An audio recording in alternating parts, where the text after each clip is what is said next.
you right around this side. Very good.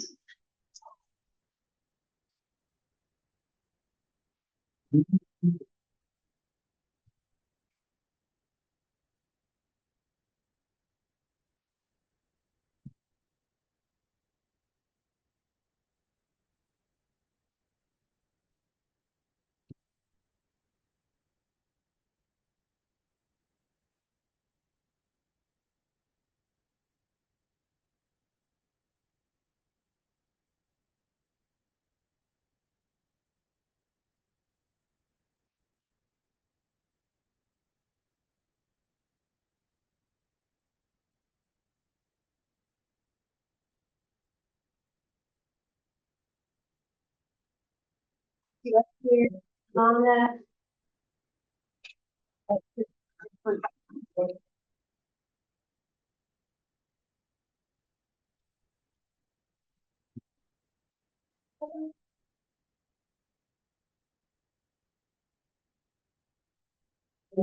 Without glasses? Yeah, I went down and got distracted. I was like, they look different. Right.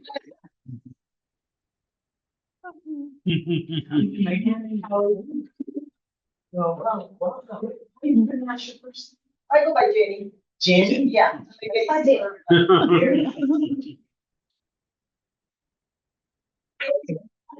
Don't. Miss Howard. Miss Howard. I know the name and now I remember the face. How are you? Good. Well. So I know Dr. Cunningham is not going to be able to be here this evening. She will be back in town tomorrow.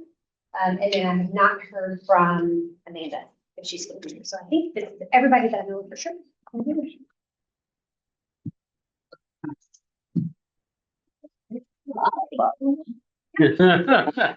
Go.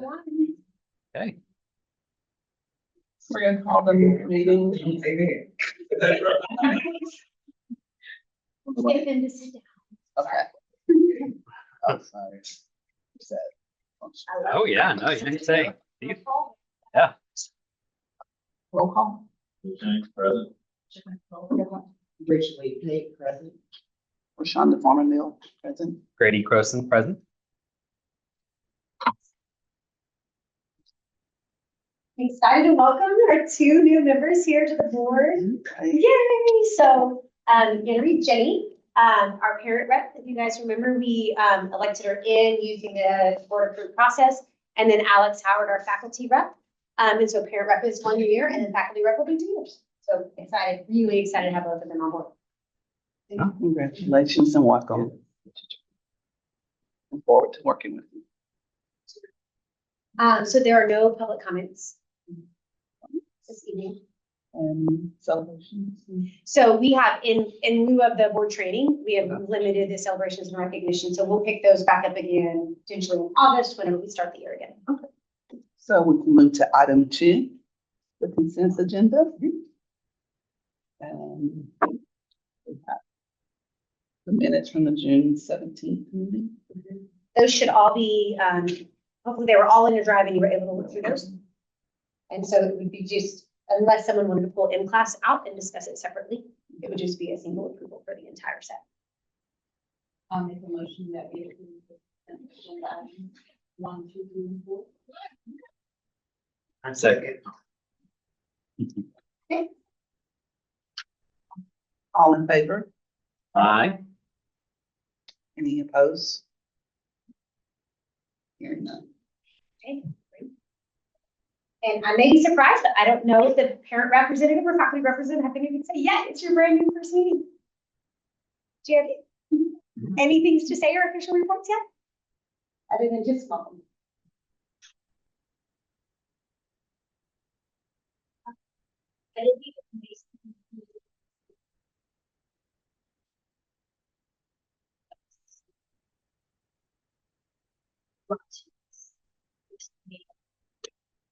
Okay. He's gonna stay. And we have, just for your reference, so we had one that was presented at a previous board meeting. And so I can make sure that you have a copy of that. It should be in the draft, but I'll make sure you get a copy of that. And then kind of quarterly there were gonna be updates brought to the board, like formal updates to the board.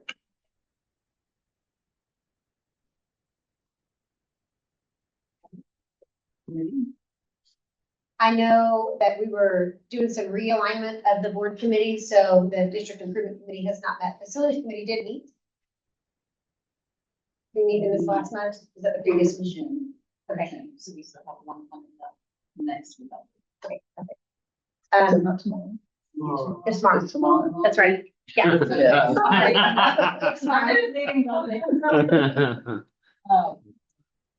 do know the last dedication set.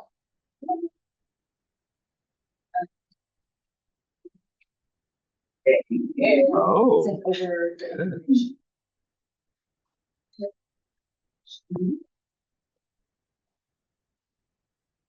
Keep on your thoughts. Whatever you do. And the courtyard. Can you celebrate it? Our courtyard. It's done.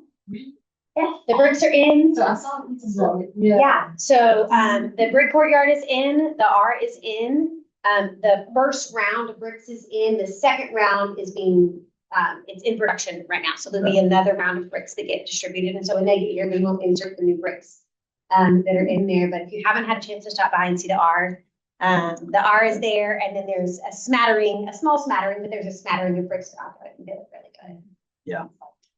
Hopefully we can go with, the next phase of promoting for additional fundraising. So, I talked with SJ, and SJ has a plan for, scheduled periodic updates and push outs for the brick.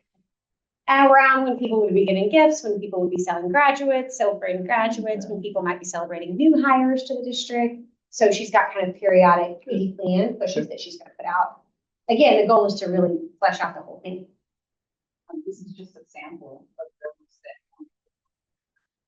the. Hey. You want to go. Oh, That's good. that's an option. We can Yeah. see the deal. We have your commemorative brick right here. Let her look at it first. Yeah. We're all gonna look at it before you.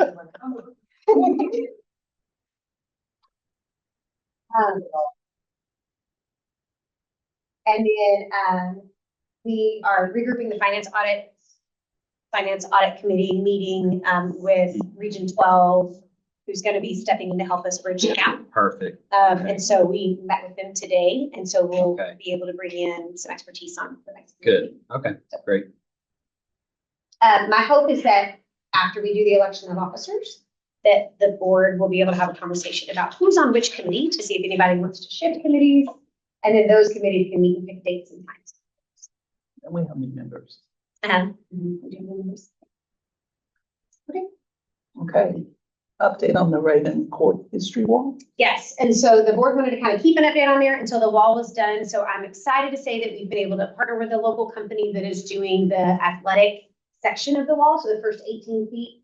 The design is already done. Matter of fact, I have SJ has made stickers. They're not stickered yet. They will be stickered. So it's really cool. So that's a very small version of what it looks like. Oh, That's all houses around it. It's 18 feet this way, 10 feet this way, home of the Rapoport and the Ravens with the R on it. And then all of these in the background are gradient pictures. Oh. So for, there's, the groundbreaking, and there's athletes, and there's students, and there's staff, and there's all sorts of stuff. So you can kind of pass around. This one is a little bit bigger, but no, just keep going. So anyway, so that part of the wall is done, and it should be installed by the time we do, any sort of ribbon cutting. Then the history wall part, Chris is still working on finalizing the design. He's getting with the same company that did that section of the wall. And is talking with them about kind of a singular strip, almost like an eyebrow is what they call it, that goes all the way down the history wall where there'll be a footprint and like panels, and then potentially add in that timeline across the top or the bottom to create like a artistic and yet consistent feel all the way down the strip. And installation, printing, and costs will be significantly dropped by being able to do that. Plus, if you keep it off the floor, it's not going to hit foot marks or brooms or sweepers. And if you keep it down from the ceiling, you're just wasting space because nobody can see 12 feet up in the ceiling. So anyway, so I'm really excited. He's still working on the design, but he met with them. I believe the end of last week is when he was meeting with them. So Mr. Mason is still on it with the students, working through that project to get that done. Great. Thank you. Okay. That was- So, we move to item number 4. Election. Yep, Of so, officers. yeah, election of officers. I don't know that everybody has had a chance to think or talk about the officers. The current officers are Emily Cunningham is vice president, Rashonda Farmer, sorry, is president, Rashonda Farmer Neal is vice president, Grady is treasurer, Rachel is secretary. Those are the official positions that we have on the board. They may be willing to throw their name back in the hat again. I'm not sure if your job's gonna allow you to throw it back in the hat again, but it'd be great if it did. So it's up to the board to have the discussion. You can either nominate and approve as a slate, or you can go individual by position. So that's really a board discussion. For some reason, I feel like we already did it in the previous meeting. So we have to re-up. We did renewal of position, meaning board member, but not officer. Oh. Mhm. So this is for just for officers, not for positions. She's voting. Right? Yeah. Great. You willing? Yeah. Mhm. Sean, you willing? I'm willing. Willing? All right. So Good. the current slate is willing to continue serving if the board would like to make a motion. Move to submit the current slate to serve as officers again for the next term.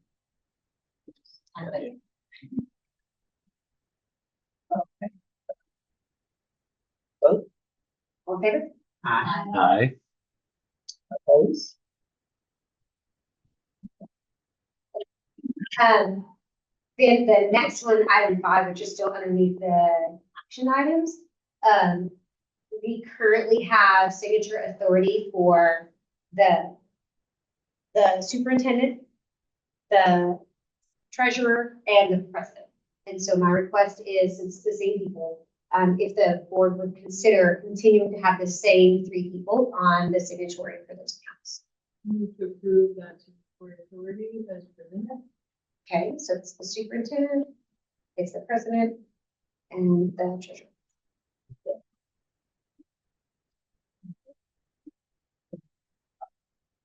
Motion. We have a motion and a second. And a second. I'm sorry. All in favor? All in favor? Aye. All, any opposed? Okay. So this is one of the meatiest parts of the whole meeting. In your drive, I gave you guys 2 legislative updates. One of them was a single page for HB2. It doesn't provide a lot of detail, but it provides you a lot of summary for what's happening in HB2. And then I gave you a meaty, this one, meaty detail from TEA for what's happening in all of the other bills that are impacting education. It would take a long time for me. It took almost an hour and a half for the commissioner to run through these. So you may have had a chance to look through, you may not have. I'm happy to go through any specific ones that you want to talk about. I do already have a couple of people who called out a few questions, and so I do want to highlight a couple of questions that we've had. One of them was the scheduled time for prayer and posting of the 10 Commandments. And so schools are able to make a board policy for a scheduled time for prayer. My recommendation is that we don't do that, but the board obviously has their own decisions to be able to do that. It is not required. It is optional. Posting of the 10 Commandments. The school is not required to purchase the 10 Commandments. However, if they are donated and are not at that moment held up in injunctions in court, which we expect to happen immediately, then we are required to post them. So if an organization shows up and donates us 10 Commandments posters that fit the requirement, that are enough to go in every classroom, we are required to currently post them until such point when it is held up in court. So I am not suggesting that we use what little state funds we have to go out and buy 10 Commandment posters and put them in all the classrooms, nor am I suggesting that we schedule prayer time in the school. So that's one. There's lots of other big ones, but one of the other big ones is the cell phone legislation. Hmm. And so I know folks have asked about that one. So the cell phone legislation is either the school has a policy that cell phones are not physically allowed at all on campus for any reason except health reasons that are specifically dictated in a 504 plan or an IEP. So for instance, a student that has a glucose monitor app that's on their phone, they would be able to have that app. It does include any electronic communication device, pagers, wireless phones, smartwatches, personal laptops, any of that sort of stuff. So the board either says none of that is allowed ever unless it's a health plan, or it is to be turned in when the child reaches campus and then to be picked up at the end of the day. We have already had that practice at elementary and middle school. We've already had our kids come to school, they drop them in a bucket at the front desk, they pick them up at the end of the day. We know our families, our kids walk home, our kids are picked up by siblings or grandparents or cousins. They need to be picked up sometime later on in the evening. Our athletes need to be able to get picked up after games. So based on conversation with our administrators, my recommendation to the board on that, and it's not a voting item, it'll come up in policy. But my recommendation to the board is that we do not have the policy that they can't bring them on campus at all. Instead, Tyler's working with his team to create a system where they turn them in at the front desk when they walk in, and then they are picking them up as they leave or at the end of the instructional day, whichever comes first.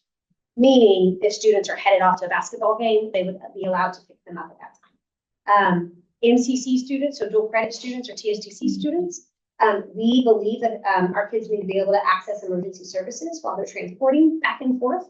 And so while they're at college, they follow college rules. It's when they return to campus that they would then have to turn them in. It is a law.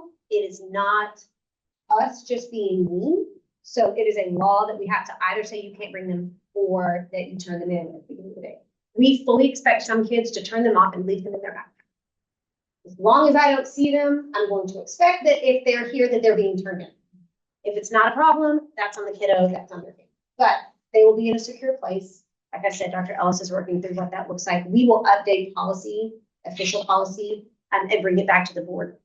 Right now, what we're looking at in the handbook, we already had the policy at middle school and elementary where they just turn them in when they come in. So that's not a new structure for them. High school will be a big adjustment.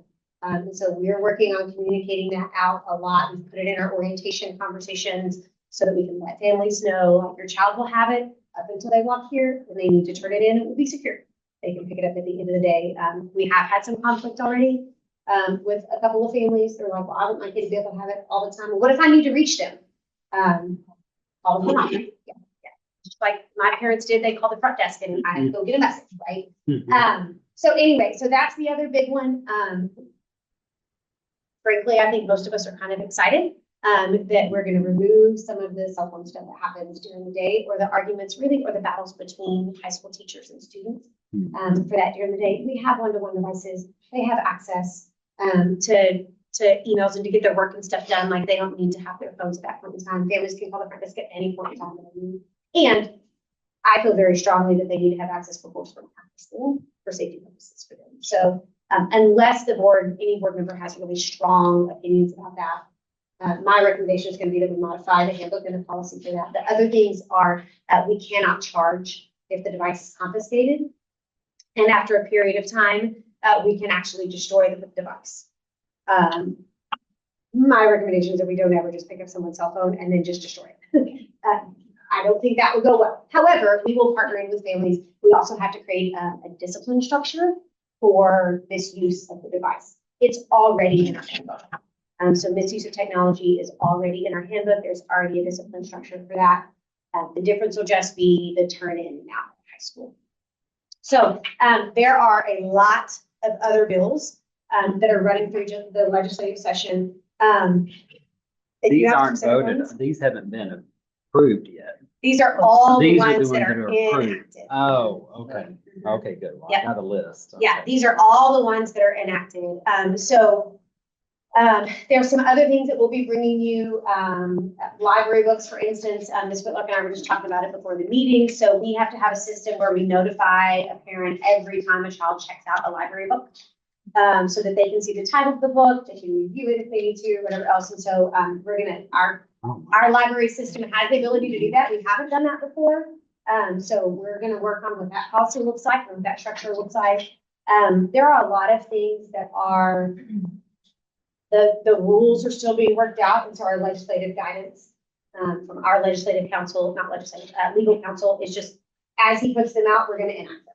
As they put out clarification, as the rules get put out, then we'll like that. So some of it, even though it's been effective, it hasn't been provided rules or guidance yet, and so as soon as we get those, then we'll move that back through. GPA calculations is gonna be a big one. I'm trying to, lots of. Yep. Talking about the posting of the 10K. Yes, That one is inactive, but it's still going through. it is active. All of that is inactive. So there's a requirement to post, but the school is not obligated to purchase them. Or does the school get some sort of sanction, or you get in trouble for not having them posted? No, if you have them, you are required to post them. You are not required to use state funds to purchase them in order to meet the requirements. So what we anticipate is, if it's not tied up in legal counsel litigation, that there will be some nonprofits around Texas that distribute stacks Oh, yeah. to their public school. And so if we are provided a stack and it's not tied up in legislation or litigation, sorry, then we're gonna be required to post them. We are not required to purchase them, to post them. I want to clarify, all of this legislation has been signed by the governor, Wow. so it is going to be effective. It Yes. just has varying. Yes. And so none of this is like, so. But. There's the a few that were posting of the effective 10 immediately. The posting of the 10 Commandments, there's several lawsuits that's been filed regarding that. And Yeah. so, And I think the scheduled time for prayer, we expect that to be yeah. some for that. So again, some of these may be held up in injunctions, yes. Yeah. So the burning thing, do we have to do it then? No. No, the board can elect a policy, create a policy that allows for a scheduled time for prayer. So the board could say, all right, Newman, every campus, every classroom at 9:45 is gonna have a bell, and it's gonna be a 5-minute. Legally, we don't have to do it, no court that takes us to. That is correct. That is correct. On that one, we're not. On the checkout books, like Mac doesn't have a library, but teachers have their own books, and that can be a part of the system. They check out the teacher.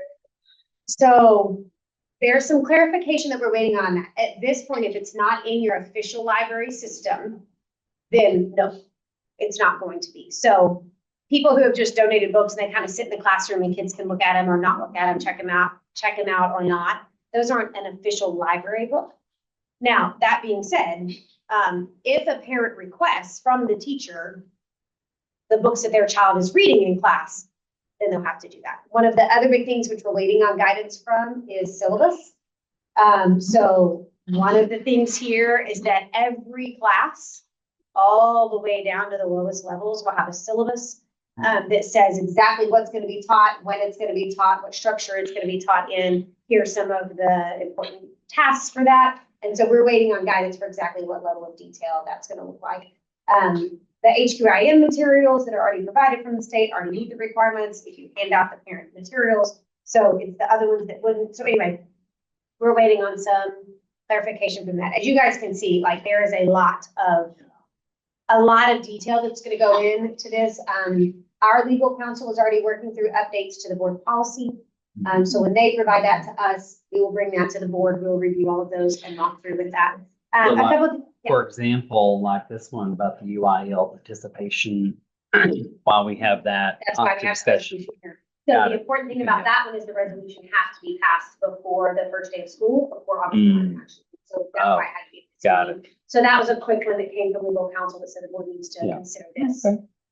Right now or not. So there's some other ones on there. There's some different pathways. There was lots of additional things with school safety and where stuff is required to be considered and what's required to be posted, what, not drills, but what like active shooter scenarios and that sort of stuff. And so we're working through all of the guidance on that. Some of this is related to public schools, but it's for other entities, especially on the school safety side. GPA calculations is gonna be a big one, but that's gonna take them a while. So right now, schools can create different GPA calculations. And so the goal for the state, for the legislation, is that no matter what high school you're at, GPA is calculated the same. So if you move from one high school to another high school, your GPA doesn't change and adjust because they have a different policy. Some people count middle school, some people don't. Some people weight honors classes, some people only weight AP classes. So they want a universal GPA calculation. The problem with that is going to be that we have to grandfather in the kids who are already enrolled. So we will run 2 GPA calculations for 5 years because we have 8th graders taking it. So they'll have to go all the way through, and then we'll be on this new GPA calculation. So that's going to be a big kind of a sticky one.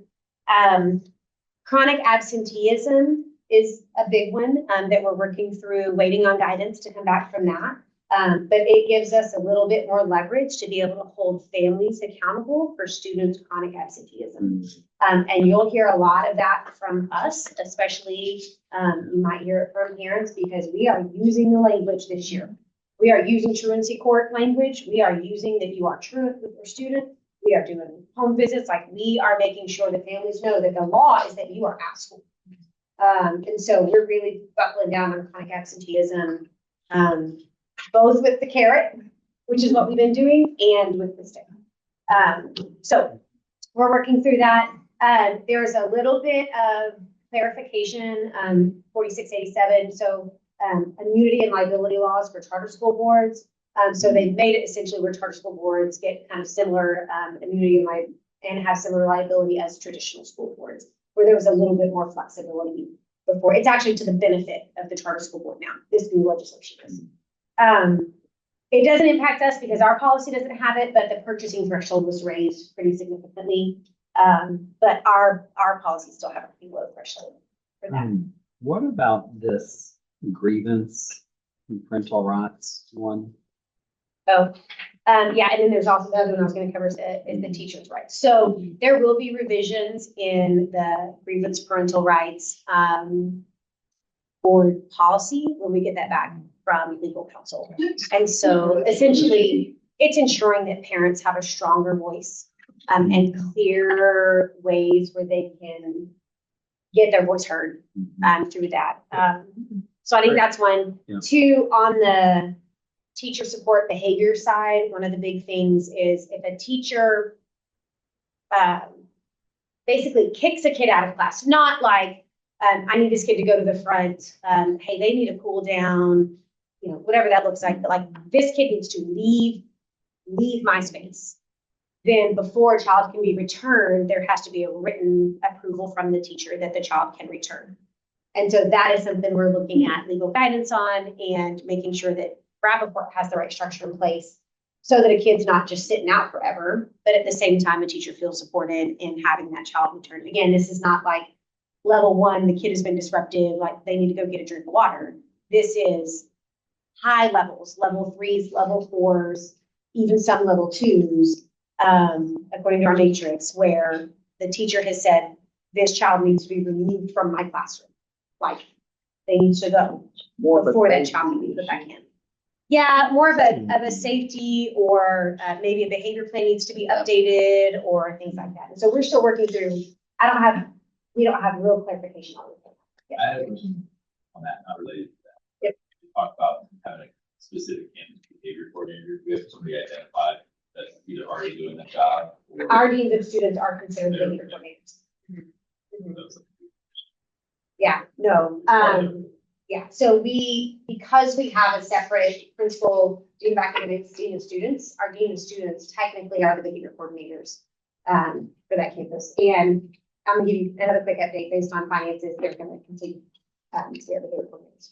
So anyway, there's lots of detail in that document. If you have questions as you read through it, if you want more detail, if you want me to follow up and do a more specific presentation on anything, I'm happy to do that.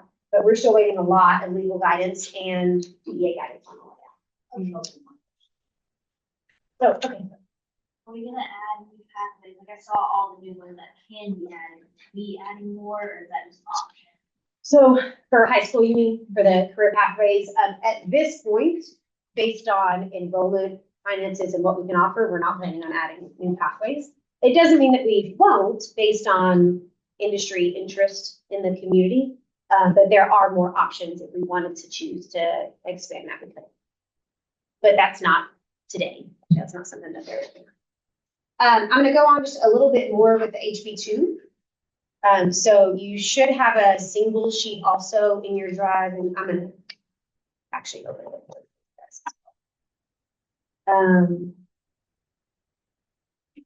So you have this as well. This is that HB2 summary.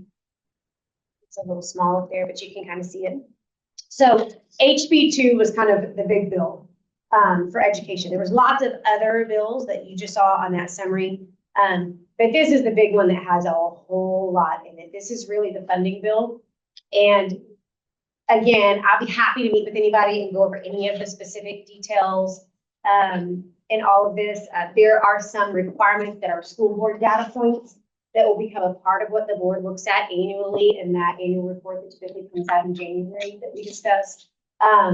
This is where the teacher retention allotment came in, the support staff retention allotment came in.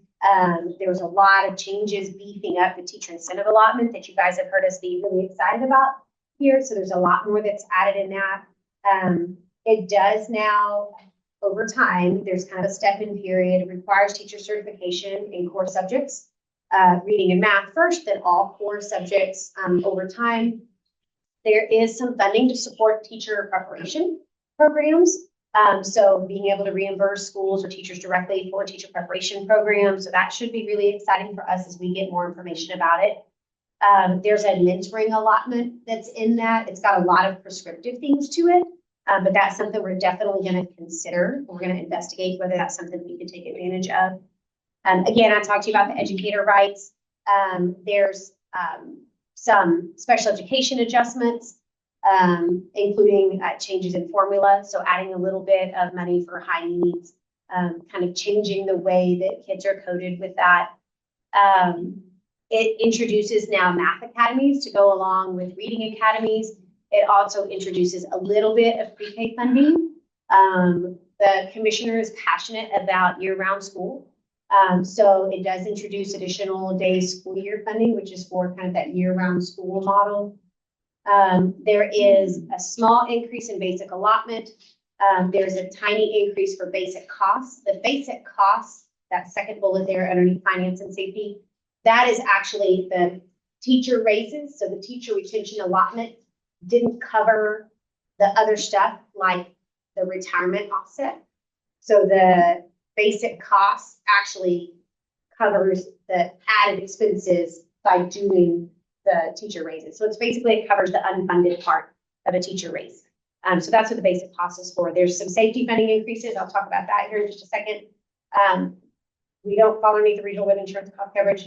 And then in career tech ed, there's new instructional facilities, ROTC, which we don't do those, additional P-Tech stuff, which that's not, we're a part of that. RPEP is not even eligible for charter schools to participate in. And then CTE exam fees, those are going to be covered. Yes, that's it. If I saw something about the ESA, is that for families to enroll this plan for their student while they manage private school? No, so an ESA is for students to either receive funding for homeschooling or for private schools. If they're a student here and they opt to pay up. If they leave, yeah, if they leave a traditional public school. So there's money that's available if they want to homeschool. It doesn't come to the school. It goes to the family. Or if they want to go to a private school, then it helps support funding for that. There is a bucket of money and there's a tier for how it's going to be awarded. Low income special education students kind of first, and then it kind of trickles all the way down to high income with no diagnosis. And so it remains to be seen, what that looks like. But that either goes to a small portion can go if you homeschool, or a large portion, more than what we get per student, can actually go to a family if they choose to go to a private school. Option required or not, how does that affect class. Yeah, so it's not- Short days. Did they Yeah, actually go in the teachers. days too? In that other. Uh-huh, uh-huh, and the other piece of that, and so, yeah, so, it's not required. But, essentially, the commissioner's language, the Commissioner of Education, his language has been, if we know that school is good for kids and educated children are good for Texas, then why would we not educate them more? And give them like either smaller chunks year round, so he is not supportive of 4 days. He's supportive of a little bit shorter days, 5 days year round, which includes a summer boost program. It includes extending the year. It includes all sorts of stuff. And so, You have to factor in more, like, now we have all. Yep. So you might have something. there are several, live. yeah, there are several schools in Texas that go year round. Essentially, they go for 9 weeks and then they take 3 weeks. 9 weeks, 3 weeks, 9 weeks, 3 weeks, 9 weeks, 3 weeks, and they do that just year round as they roll through. That is not something I've investigated deeply. Yeah, that is not something that I can imagine either by staff or by families would be heavily supported at this point. The teaching certification in core areas, that's always been for like high school, but for elementary, that's. Depends. So people grandfathered in. We as a district are required to ensure, and there's a step into that. And so we'll work with Tyler and Jennifer and the Deans of Academics to help support staff. That is, if we need to pay for testing or study materials or certification, there's reimbursement back for some of those certification things. So basically what it's doing is putting a massive compliance pressure on schools to ensure that teachers that we hire are certified in first reading and math, and then science and social studies in subsequent years. So Even if they don't teach. if they're teaching that, that's their area. So a 4th grade math teacher would need to have a math certification in subsequent years as we move through that, and also the math academy. So a lot is coming in with that one. I also just want to touch real quickly on the funding part of HB2. So, I speak pretty frank and honest with you guys as we walk through here. We have been holding decisions as a board based on what we're going to see with this massive funding, right? Like charter schools, public schools, massive funding for the state. So today I actually spent some time at Region 12 with their charter framework for expected funding. So that's what this document is. I didn't share it with you all because it's 18 pages of gobbledygook, but I'm happy to drop it in there, but I really just wanted to highlight a couple of things. So when it all came right down to it, when you take out enrollment growth, which we know we'll have a little bit of enrollment growth, we'll have 15 to 20 students potentially with enrollment growth. So we know that'll be a little bit, it's around $8,500 a student. So we know we'll have a little bit of that. When you take out the enrollment growth and you just look at new money from one year to the next, we will be getting somewhere around $500,000, give or take, depending on what that is. Of that money, less than $150,000 is not restricted. The other money is restricted money. So for instance, we're going to get about $65,000 more in safety money. So we wanted, the district has wanted to hire a district-wide police officer. We're going to have funds to be able to do that. They'll float. I now actually have funds that I can go talk to Waco PD or the Waco Sheriff's Department and say, hey, I have funds. Like I can bring someone in on the days when we have school and they can walk through the district and know that. So I'm really excited about that. So that's about 65,000 of that. A good chunk of that is going to cover, we are now going to be reimbursed for this, for any diagnostic testing. So when we test kids for special education or things like that, so there's, $30,000 to $40,000 that we're going to get reimbursed for that. So of that money, that's part of that money. There is some early education allotment that's going to be able to help us with intervention and supports at the earliest levels We did receive an additional $2,000 to support the half-day pre-K, which we're only funded half-day, so they're giving us $2,000 to cover the rest of the half-day for 64 kids. Yeah, so, so we're gonna have that. So like I said, about 65,000 added money for the school safety. There will be direct money that flows through for support staff raises and the teacher raises. The teacher raises, again, 4,000 from previous year for teachers that are complete with year 3 and 8,000 for teachers that are complete with year 5. So when we add those in there, it's just a direct flow through. Then we have that money I told you about just a minute ago that helps with the offset of the other costs, retirement and insurance and that sort of stuff. So that money all is earmarked directly into teachers. TEA will tell us which teachers are eligible for that, and we will just put it through their account. I'll talk about that in the salary structure here in just a minute.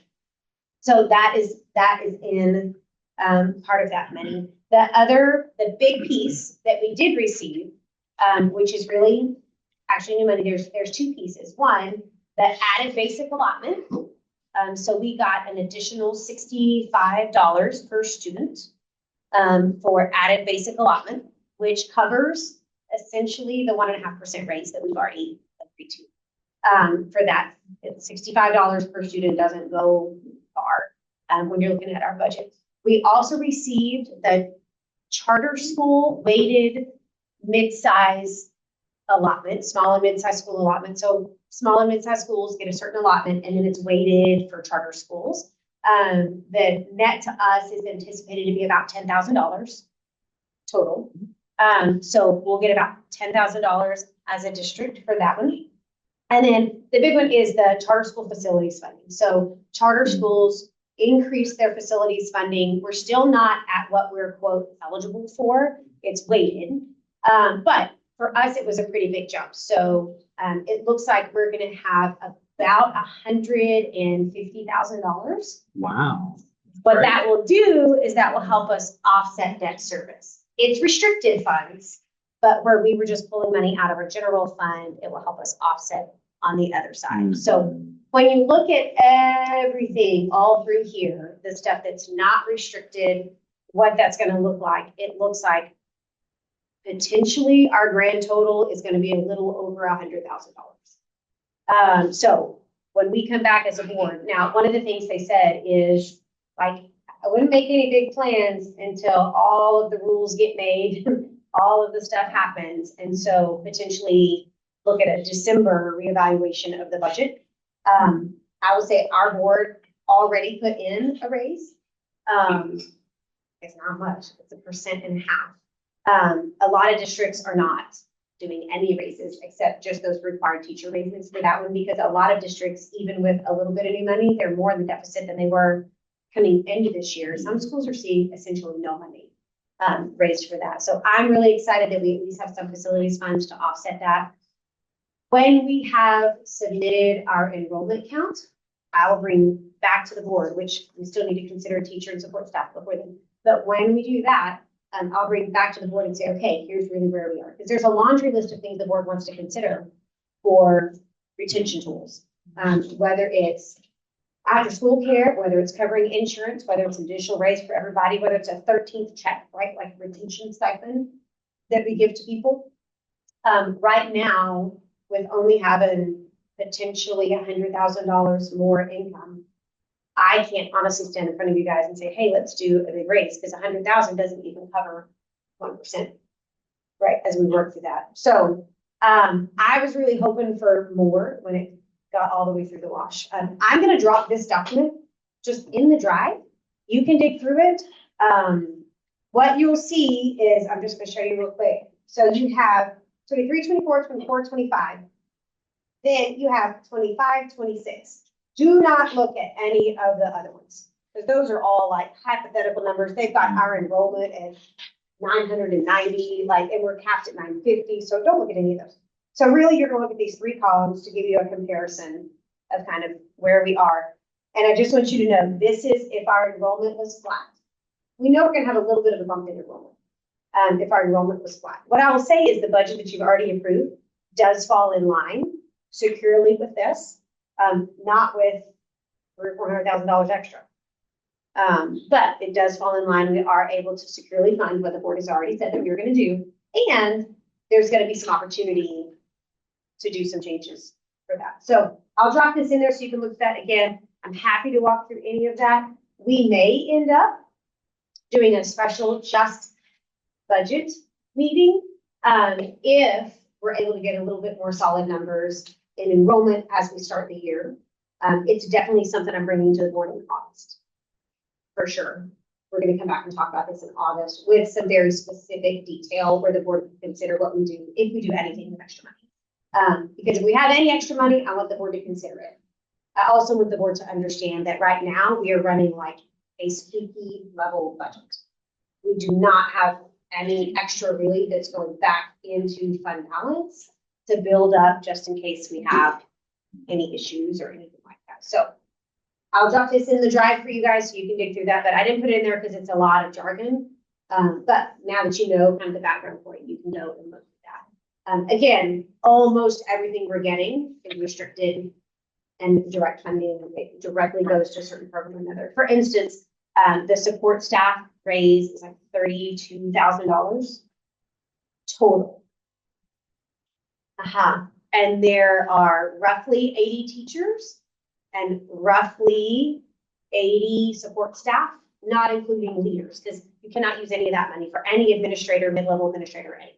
So if we look at 80 people splitting 40,000, you're talking about $500, right? So anyway, that information will come back to you in August when we have more clarity in what enrollment looks like and when these things have been solidified a little bit more. Yeah, but yeah, look through that. Yep, look through that, ask questions. Look through the legislative packet. And if you have any other questions or anything, right, continue to digest that. Look through this if you have questions or anything. Otherwise, Finance Committee will be talking about a plan and a presentation to come back to the office for you. Yes. So, go ahead. It was just about the teachers. So I don't know if all the teachers are hired yet, but if you hire a teacher with a 3-year or 5-year experience, so are those dollars following from one school to here, or is that? So every school has their own salary schedule, but the years of experience follow a teacher. Okay. I'm just making sure. And I'll talk about that salary schedule here in just a minute. It's Okay. my next agenda item. Yes. You talk about the quarterly kind of like catch up on how we're responding to teacher feedback about pension. So Yeah. I can coincide with, because a lot of those things were, had like Start funding out. attachment, right? And so is there a way to make sure that when we're hearing about teacher priorities, we have like a number attached to, say, after school childcare, we have a number attached to what's it gonna take to keep insurance costs from rising or something like that, as we consider, we do have maybe $100,000 extra. Just so we would have like teacher priorities and then what we have So- available to actually. Yeah, so in what we're planning to hopefully bring before the committee and then before the board in August, we'll kind of lump together because it's already in that budget planning document that the board has access to that we used for the June itemized expenses. There's a tab and it's got like, here's all the things that were asked to be considered. And then we did a priority based on like feedback from across the district. And so what we'll be able to do is go into the costs with those. Not all of those are clear costs. The after school program is a little complicated. Because we can only look at teachers that currently, or staff that currently have kids in after school and not like, would it bring more staff in? But we could get a rough idea for that one. And so, yes, that will be considered when we bring it back. So we would know it will cost us, if nobody else accepted insurance and we added another $50 to the insurance premium contribution, it would cost us $36,000. Yeah. Okay, other questions on legislative updates? It's a lot to go through. There will be lots of legal guidance, policy updates as we move forward really for the next year. I'm guessing we probably won't even be settled by January. Yes. Just quick question. Yeah. I heard a lot about the 10 tons for lunches, the lunch for school, how is that gonna affect the kids? I'm seeing it as a parent, not as a. Yeah, so, we are currently still community eligibility provision. So we still provide free breakfast, free lunch for all students. We are waiting to see exactly what the federal funding freeze, is gonna look like. But right now, because our funding for lunches comes from the Texas Department of Agriculture, it's gonna be held stable, for us. Nothing's gonna change for us. Not right now. That's the guidance that we've received so far. Some of the places where it's got a real big impact are like, funded after-school programs. Like ours is not, ours is locally funded. But like federally funded after-school programs, there are some that are having to shut down or freeze salaries or turn all of the expenses over to the families. But we don't have any impact from that right now. Yeah. Okay. Nope, that's just a presentation. Yeah, just a discussion for you guys. On those, there's two things that I just want to double check, or I just wanted to let you guys know. Still part of the superintendent's report. At my evaluation meeting, there was a request for a feedback and action plan. Instead of pulling another closed session for you guys, on your table is a confidential response. That is your copy. It is confidential. It is not a part of this open meeting. If you have questions, let me know. We can meet, we can talk about that, but this is your information, your response back to that. The other one is still part of the superintendent's report is ribbon cutting for the gym. So, yay, ribbon cutting for the gym. Eek, we have some conflicts, and so I really need the board just to make a decision when you want to do the ribbon cutting. So, right now, what was kind of asked, sent out, all the chambers have said that they're available, and that is for 4 o'clock on the 24th. However, we have at least one board member who's not available that day. Is not available that day. So I was trying to get it where the gym is going to be open, ADA accessibility is all done, which all that is met. Everything's going to be cleaned up and ready to go by then. The initial entry is going to be done. Trophy cases are going to be set up. Like all that's going to be ready to go by then. We could do it on that day, but we wouldn't have Ms. Pate there. She really wants to be there. Yeah. But it also lines everything up with all the chambers. We rarely get all the chambers that can actually go. So the 24th at 4 is kind of right now where people are looking at, but we could push it.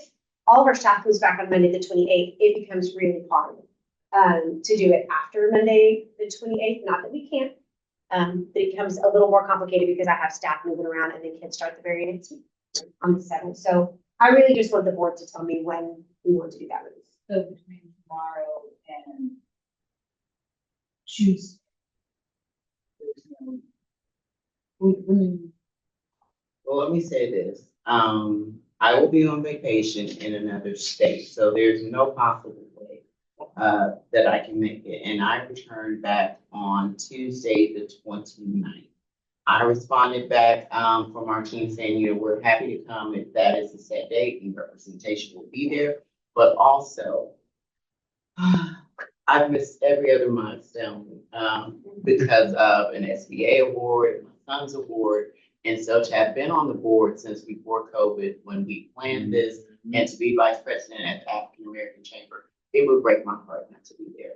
So that is my reason for definitely wanting to share with you all how sentimental this work has been and how much I would really like to be there. But the gym will still be there. If I am not, my name will still be in the building, but I have not been on record in any of the groundbreaking, the proclamation, none of that. And so I hate to miss that historic moment.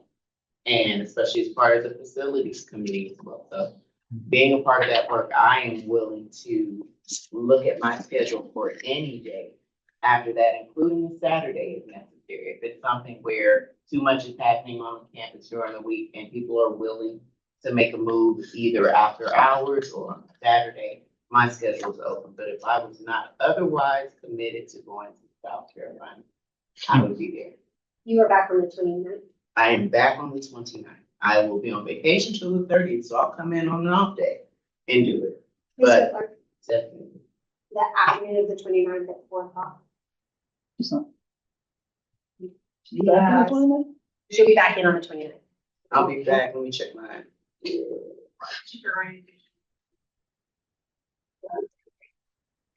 What's on the My phone 30th back of the to first? get into- Find some teachers to show up and you give them the options to be ready by.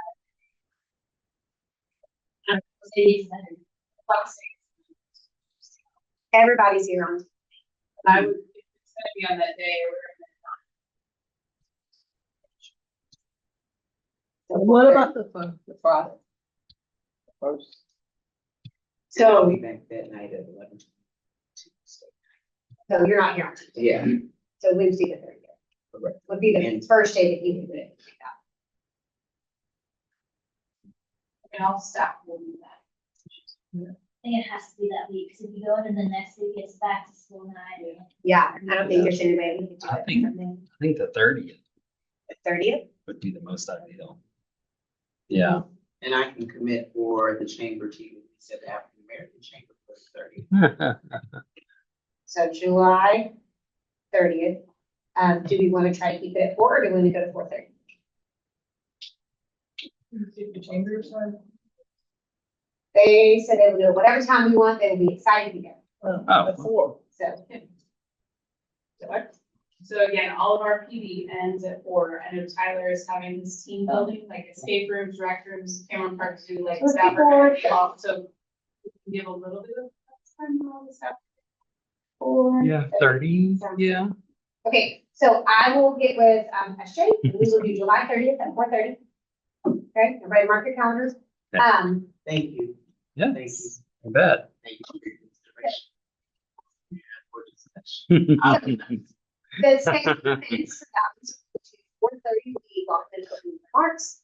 We'll ask anybody that we've invited, if they have remarks they would like to say, if they would just check in so that we can kind of get remarks, on the agenda for that. We'll do recognition. After the opening remarks, we will do ribbon cutting and we will do, first shot, first serve. So we're gonna have. Oh, somebody pick up nice. First Okay. male shot, first voice shot, and then a first serve across the next one. Nice. Yeah, I know, like, don't miss it, right? And then we are going to have traditional milk and cookies for people to take outside of the gym. Yeah, yeah. At the exit, so we're really excited about all of that. We will have, within dates and times, we will have little postcards that go out into release, there's a whole social media campaign that'll kick off. SJ has already done a press release, it'll be ready to go out. So that'll all be updated to July 30th at 4:30. So that would have the brick fundraiser on there? We will celebrate the brick vendors are there, so we're gonna have a poster outside for that one. An opportunity for them to know where they're. Oh, this is just the ribbon cutting. Okay. It's digital. This is a paper copy, but it's just a digital postcard. I was just looking for an opportunity for people who may be there and then decide, hey, I want to. Oh, we're gonna Right. QR codes and post. Oh, yeah, Okay. good. Yeah, for sure. So anyway, you guys will see a big press for that coming out, for July 3rd, the ribbon cutting. Be sure you put it on the calendar. It's on. It's on. Yeah. Right. Got it. Okay, so that's kind of all legislative update and a couple of other items for that one. Are you okay if I go to the next item? Okay. Consideration teacher salary scale adjustments related to retention allotment. So, I am currently working through some guidance. Part of it was waiting on this information today. The going activity and what I would like to recommend to the board, it is mandated that we add in the teacher raises. They happen after year 3 is complete, which for the state scale is year 3, meaning year 0, 1, 2, and 3. So there's a $4,000 bump there, and it is $4,000 from last year's salary. And then after year 5, there is an $8,000 bump from last year's salary. It is not, I got clarification today, it is not in the future $8,000 from that previous year's salary. It's a one-time $4,000, $8,000 bump.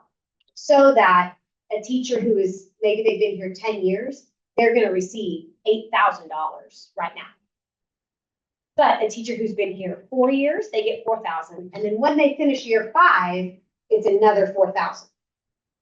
So it's a 4 and 8 Gotcha. jump this year, but then moving forward, it's a 4,000 and then another 4,000 moving forward. And so I had to get clarification on that today because there's a lot of confusion on that. What we will do is we have our regular teacher salary scale. We're going to add a column that says HB2 teacher retention allotment. And then we will mark in there exactly where it is for the state, so the teachers can clearly see, this is where that money comes into play, and this is what it looks like. And so when we do that, then we will also have a support staff retention. That is not clearly designated. So it doesn't say this has to go to these people. It doesn't say it has to be used in this way. It just is supposed to go to support staff, not including administrators. So I am not prepared to give you all of that recommendation today. Although we do know when teachers come on board, they will have this added funds. It's legislatively required, and we will roll that in there. So there may be a meeting once all that is clarified, where I bring it back and it'll be a simple board meeting that'll be this agenda item only.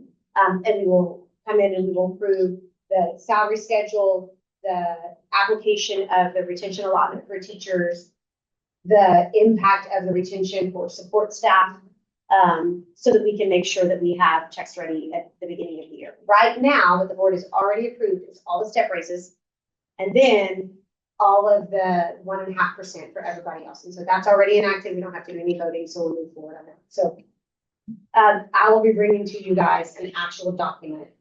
It is not ready to go because I just received clarification today. So an actual document that says this is our step. This is what it looks like for the retention allotment. Then this is support staff. This is what those raises would look like divided up between them. And then this is the other impact from the percent and half that you guys have already approved. Quick question. Yeah. I'm getting made up numbers. Let's say someone's at 6,000, but they're getting that year that they get the 8,000. So now that's 58,000. No, this year they would be corrected to 58,000. And then the next year, are they back down? Like that was just a lump sum, or then they're moving up from there? That stays in all the time. So, well, I can't show it to you here. So essentially, let's just say a teacher this year completes their year 3, they're ready for year 4. So they would have made 43,000. Now they're going to make 47. Then next year, our step raise is $100 to make 47,100. So they stay in that. Then the next year, now they've completed the 5-year.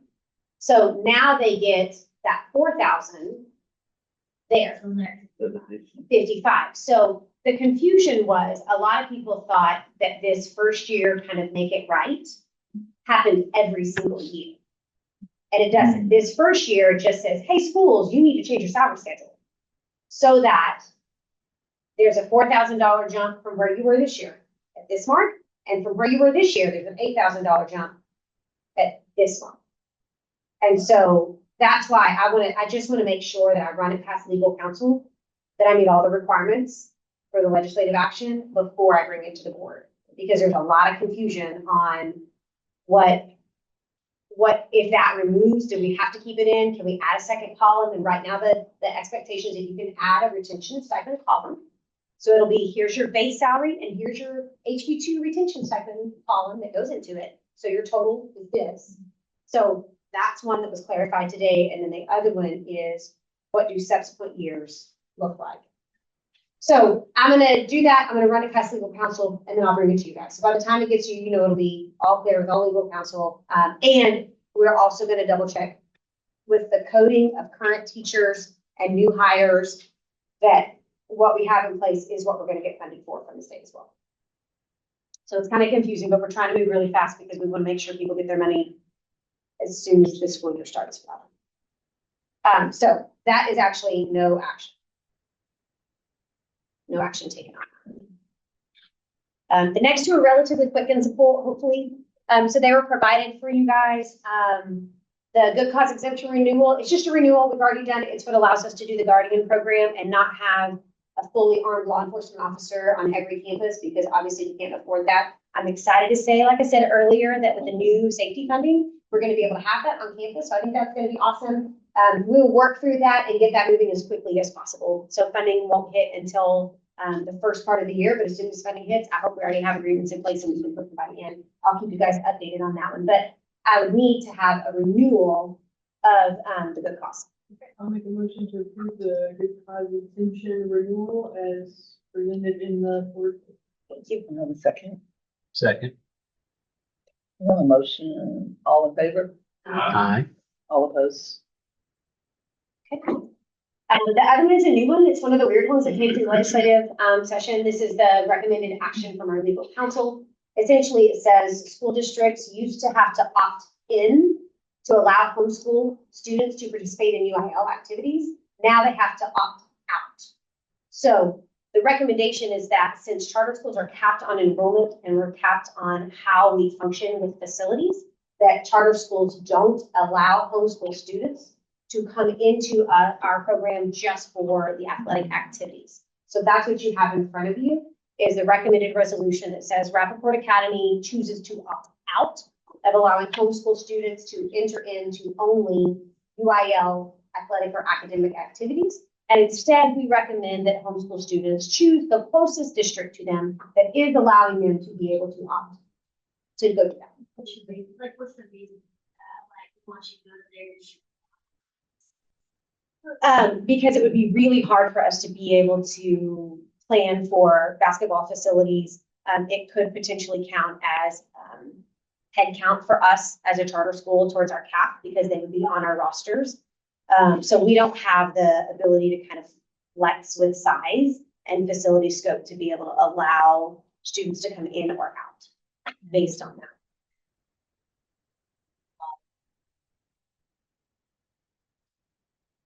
Somewhat, yes. So there is some funding that comes with it. If you allow the homeschool students to participate, you do get a little bit of funding to help offset some of that. But yeah, legal counsel's recommendation is, since charter schools pull from a large area, typically, is that we allow students to go to a traditional school located next to them in their community with their neighborhood friends, if that school allows them to do school athletics or academics for that. And that charter schools don't. Now, some charter schools may choose to, maybe they have a smaller coverage area. But I talked with our athletic staff, our athletic director and our athletics. He talked with his staff and said, no, like we have our students here, we grow our students here, we do most of our athletics during class periods. So we would like to really be able to keep our students in our programs on the athletic side and then also on the academic side. We do most of our stuff during the school day, during the school clubs. And so they would like to be able to keep it with Rapoport students. There also be liabilities associated with other students. They're not subject to disciplinary policies. And there's actually potentially some questions that are coming up for UIL academic eligibility, like how do you verify no pass, no play for that. And so there's going to have to be lots of guidance that comes from that. The issue that happened is the legislative mandate was put in a drop dead deadline date. And so it has to be done before the first day of school. And so the recommendation is that we move through that. So that's my recommendation based on kind of feedback from our team. But I'm happy to answer questions or add any discussion. It does call for a vote, yeah. It's a resolution that was provided. And again, it's an annual thing. So we can always do this for this year, deal with all the legislative stuff that's coming down. And if the board chooses to adjust, if we have people that come to us and say, hey, I wish you would really reconsider, the board can always reconsider.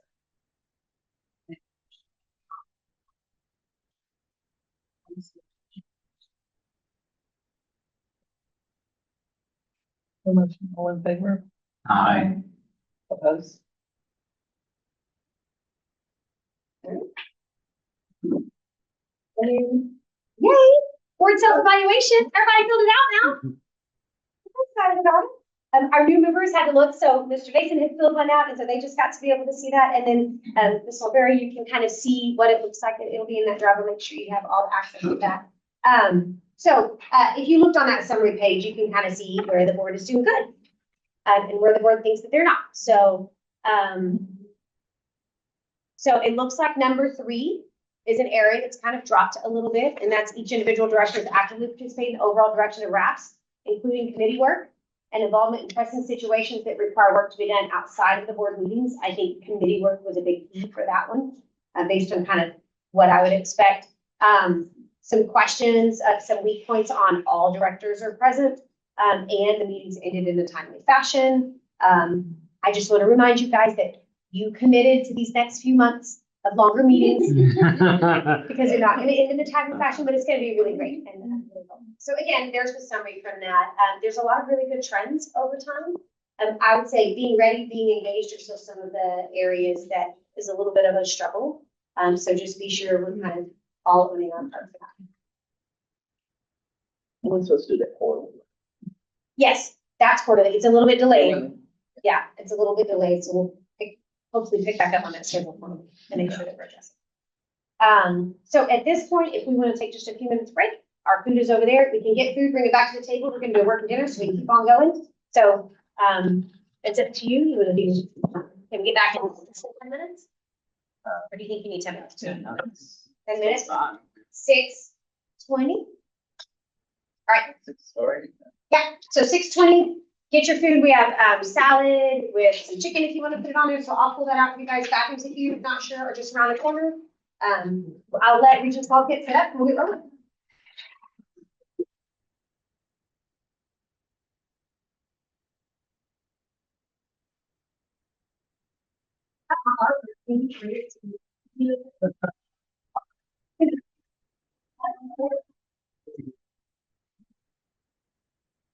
Oh, yeah.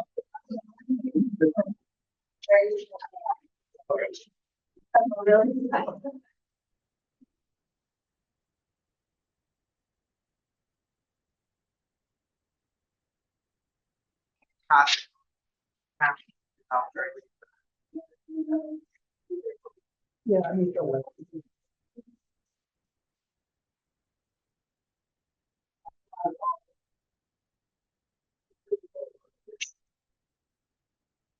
There's tea over there. There's ice in the bucket. Yep. Help yourself. Are you working? It is a fuzzy garden salad. If we run out of an item, I'll just pull it from the box.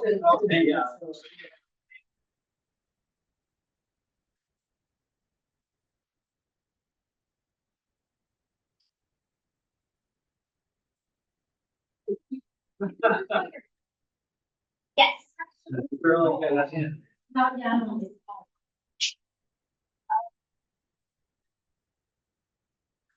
Oh, what these dresses are. My favorite and arranged in a time.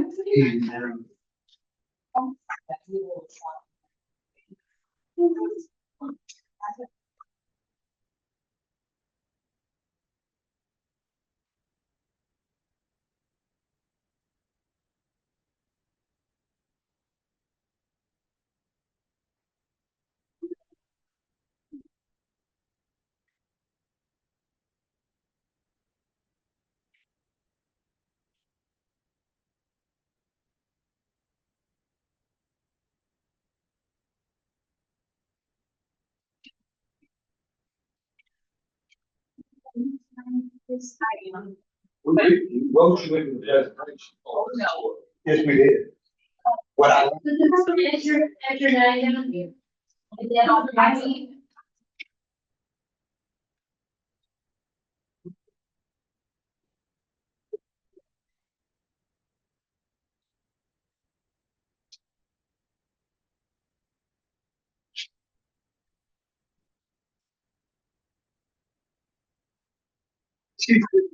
No. Hold on.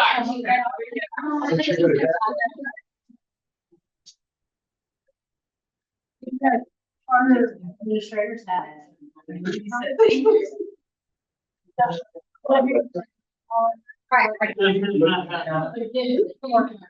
Allison.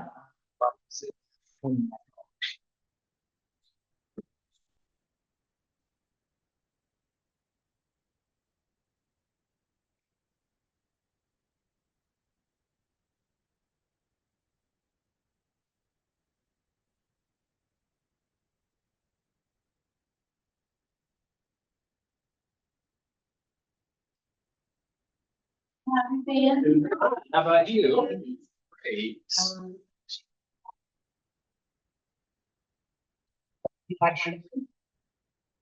I'll put this by you and do this initial in the yellow. Oh, And then people will know, that's where I need to. All right. Is that enough time in advance? Yeah. I think so. We'll turn around.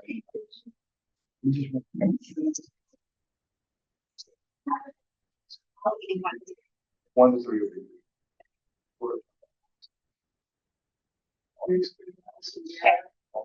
Amanda has your name. That's what first. That's right.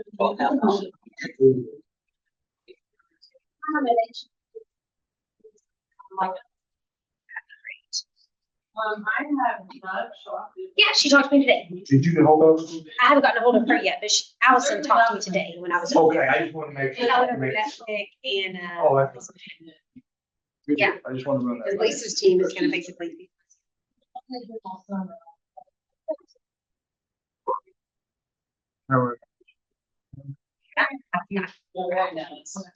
One day, that was her first job, didn't we?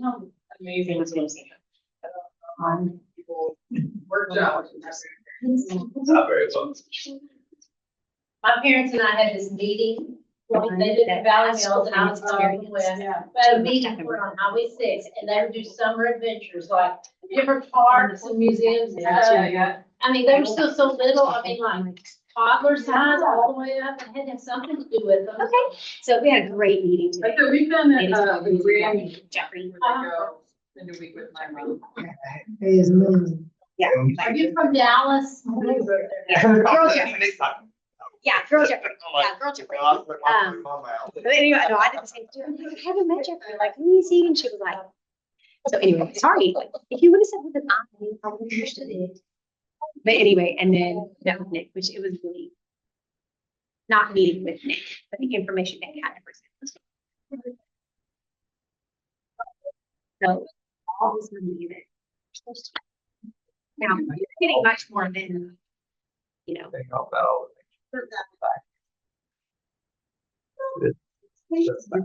It looks good to the Well, public. and everything is like, even the money that we are. Okay.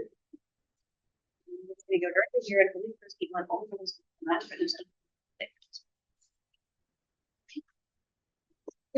Just call us all Texas ISD, right? And just. That's that, make us go your route. Same curriculum, same structure, same like robotic, like. We can see some.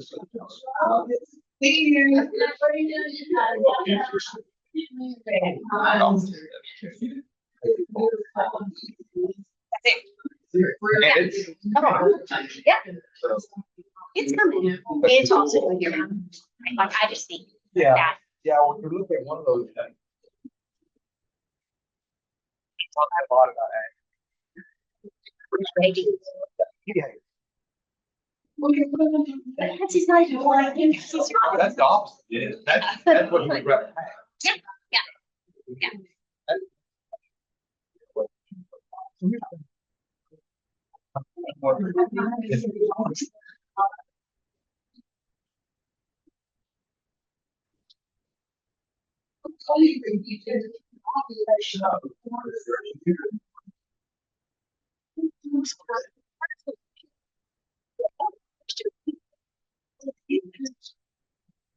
Now we do this.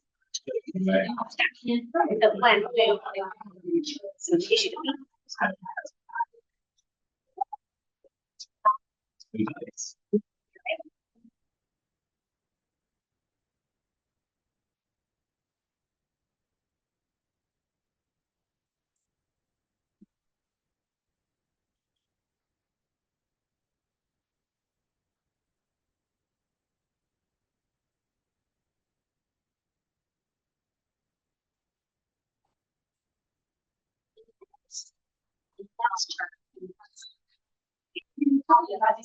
Most charters have. And we're going to certified teacher. Thank goodness for them being involved.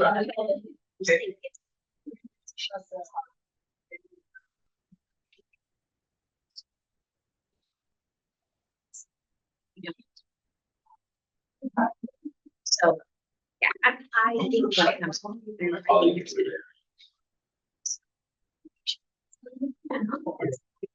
I will show them my Like, I will go to the commissioner and say, here's my salary schedule, here's my applicant pool, here's what it looks like to work at a Title I campus. You tell me how you want it. I'm not hiring because I don't, not going 35 applicants. I'm not going to hire the 17 that are certified. I'm going to hire this uncertified. Yeah.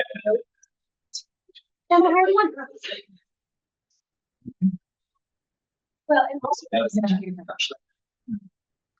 That's complicated Actually, so much from where it was, right?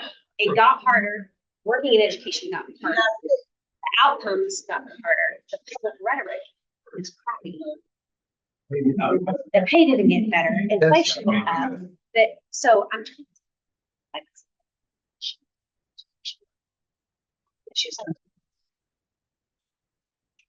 Yeah, but that's different. Because she can sit there and help them out a few hours. And then I can sit there a few hours more and help out my little school district. And then they're gonna take me out, line and dime and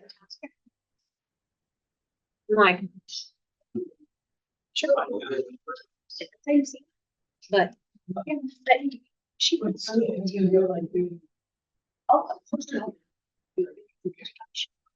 yeah. It is not. And all this. I mean, it's easier for us, we're not. Me? I think I'm tired.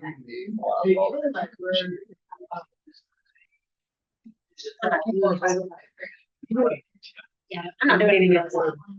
You don't run out. It's good. So I don't care. You're gonna suck it up. You can do it. We're gonna suck it up. It's gonna go through stuff. For 175 employees. Doesn't cover inflation. Let's do Are you ready? we're just here. I'll do whatever you want. I'm just drive. I'll jump in. Alright, you take one. Yeah, Yeah. that's great. So if you want me to participate, if you don't, because I know something with strategic communities here out there. Yeah, so you just tell me where you want me in or where you don't. All right, we're wrapping up the last of our food getting. Yeah. Good, I feel good. I was afraid. Getting mine.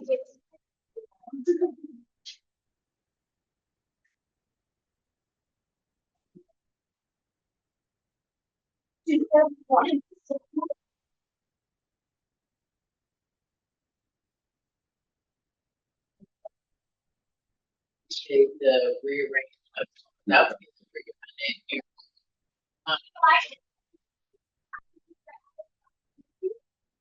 I love it. Tell Mr. Brown, thank you. I feel like it also makes people welcome. If they're not like walking across the board. Yeah, they're not. Uh-oh, do you want gas? No, just try. Oh,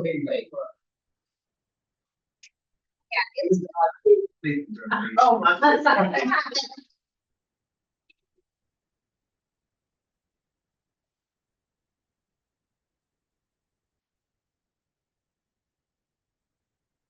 You're all gonna do introductions and stuff, you can go ahead. All right, we're gonna go ahead and start. I feel like I've done all of you, and two that I didn't, I introduced myself. Look at a quick introduction. One of my kids texted last night that the hair was out at 9:00. Oh, man. At 7:30, they got up and went to do their thing and left the baby there, so I admit I took it. When they came and fixed it up, but the air conditioning's working, so we are all good. All right, we will not be here 3 hours. I hope nobody's disappointed. You're going to get 3 hours credit though. What, how do we say that we get 3 hours content? In 4 hours. All right, well, welcome, I'm Stephanie, the sheriff. Those checks for Dr. Yeah. So I kind of consider it like a liaison. We work with different schools. I am a lot of McLennan County and I have all the charter schools in our region. So that's kind of my, audience or my area that I, visit with. I do a lot of school board training, so most of my work is at night, and I tell people I didn't get dressed today till 4 o'clock. And I was dressed in my comfy clothes, but at 4 o'clock I do my hair and makeup. So, most of my work is in the evening, and then we have superintendent meetings twice a month, and I always participate in those, at Region 12. So, I'm glad to be here tonight. We are going to kick off a multi-series, so this is an important meeting. I'm glad you all are here. We're going to talk about the journey that lies ahead. You know, you don't have the slide deck, but you don't really need it. We're going to talk about training requirements. We're going to do a team building activity where we clarify expectations. I know everybody saw me putting out those chart papers and was like, oh, nobody wants to do an activity. But we're going to stay engaged, and it'll make our time more meaningful, and it'll also make our time move along more quickly. The big piece is right here, effective governance practices through that lens of continuous improvement. So what you kind of think as we're working through this, we're going to hit these big bullets here. Roles and responsibilities. I'm fixing to show you, according to your charter, what your roles and responsibilities are. We're going to talk about bylaws versus board operating procedures. You have to have bylaws. That's the foundational piece of you all as a charter that tells you what you have to do. Board operating procedures are optional. So when we get to that part, I'll be curious to see how you respond. And that last sub bullet there, the framework for school board development, that's been around since 1996, so 29 years now. We're going to spend a lot of time learning about our perspective on the way we practice as a board. And sometimes I say board of trustees. I know you are a board of directors, so forgive me. It's just a play on words there. And we're going to kind of wrap up with the next step. So I'm going to let you read this to yourself. I'm not going to read it out loud, but these are your roles and responsibilities of the governing board of Rapoport Academy. So just read that to yourself.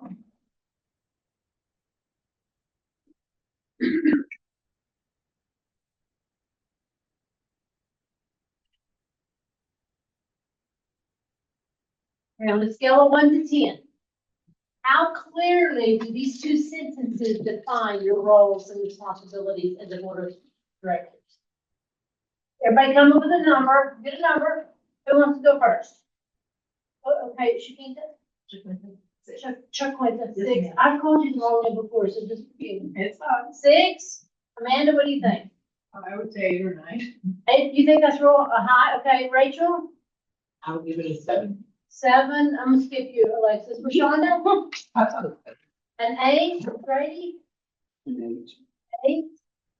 Jenner, you're new to the board, but what do you think that clearly defines what you all need to, this is your first meeting. Maryland. Okay. It's for like 2 hours. First hour, okay. Did you feel like that clearly defines what you all need to do as a board? Yeah. Alex?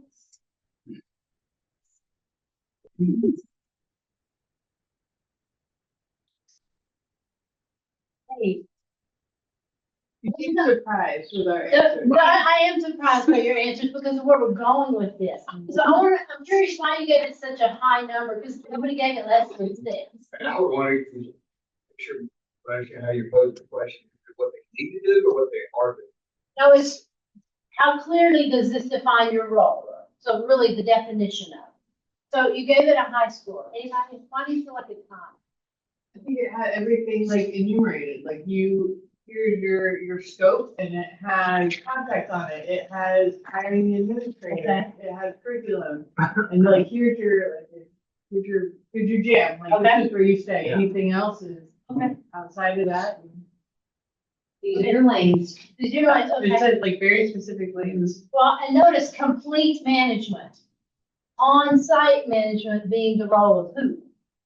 That's not y'all, that's your administrator, so that would be Dr. Newman over there.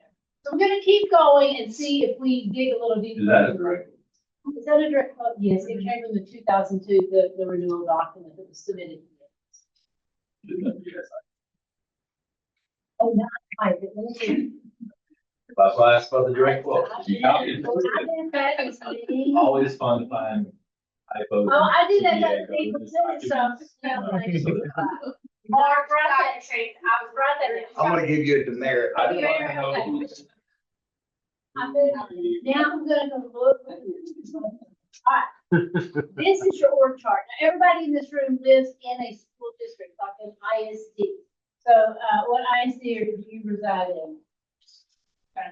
kind of spraying, like a. About to give you a. You think about a org chart, any of those school districts that you named, they look a little bit different. There's the board of trustees, there's the superintendent, maybe an assistant or a deputy. Here are my campus administrators, here are my teachers, here are my paraprofessionals. This looks a little bit different. So what do you notice about your connections to different stakeholders? What do you notice about the board? I don't know who drew this out. This is from the original, so long. That's the original chart, word chart. This is old. That's old. Wow. Connected to. What do you know? You got to do the line between the board and student. Board and students, Shouldn't be there according to the last slide. what else? It's connected to. each. Was it also?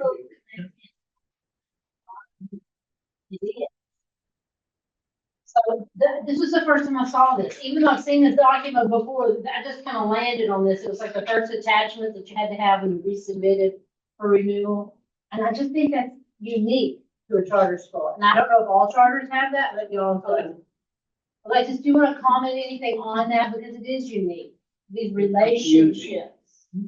Yeah, so the original one that was submitted, Dr. Mason, at that time, it was hard to make it digitally work, but it's supposed to have bi-directional arrows. So it was supposed to be that Rapoport Academy is reported to students, right? We are responsible to students. Students are the ultimate responsible party, right? Like that is who we should all be aspiring to serve. And so all of these people have a direct line to students.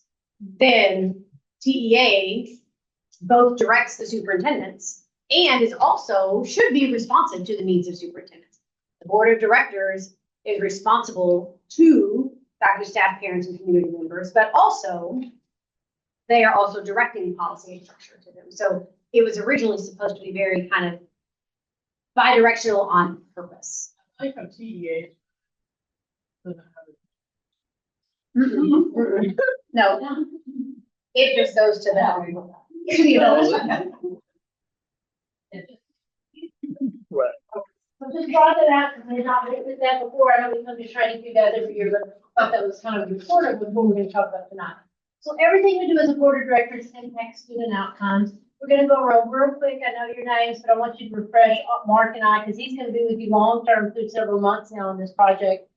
Your role, what role you represent. And I know you're campus administrator, but you can go first. Okay, Jennifer Weller, elementary principal. And what do you do that impacts student outcomes? I know your boots on the ground every day, but what do you do? I work to coach my administrators and teachers so that they can best serve students. Okay. So when you introduce yourself, tell me, what do you do that impacts student outcomes? Question? I'm Neil Shanks, I'm K-12 representative, and meet the purview of adopting curriculum. On that first slide that had just those two sentences, curriculum was a big piece of it. Yeah, with that large.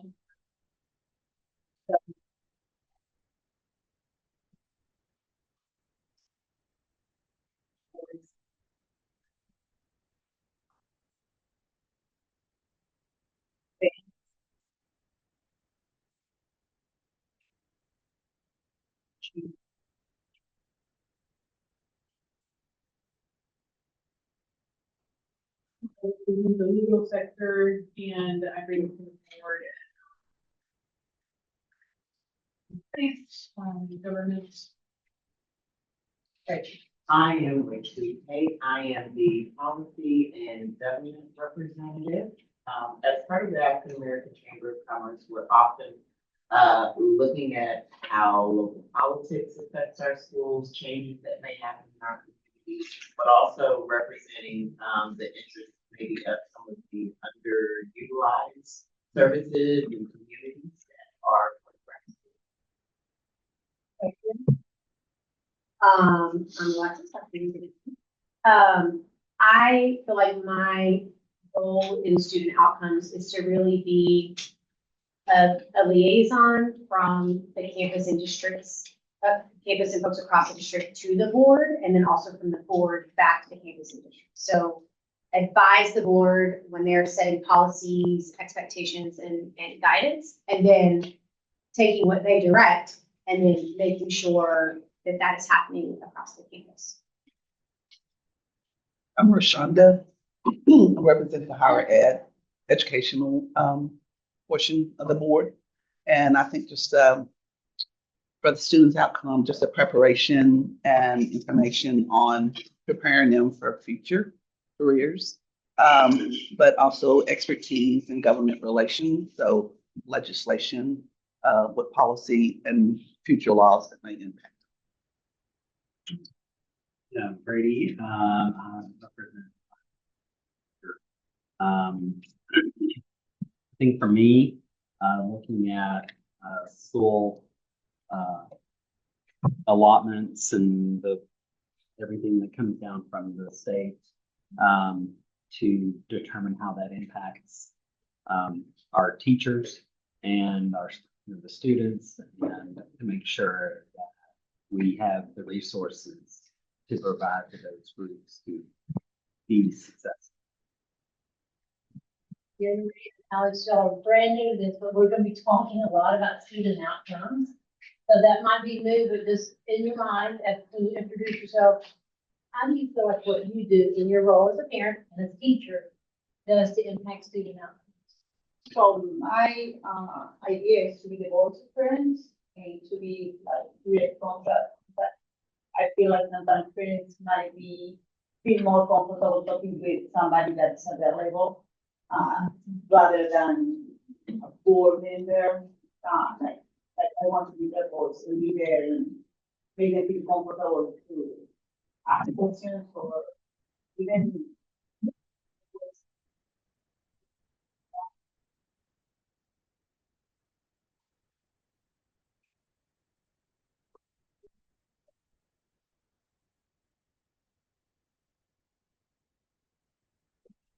Cigar or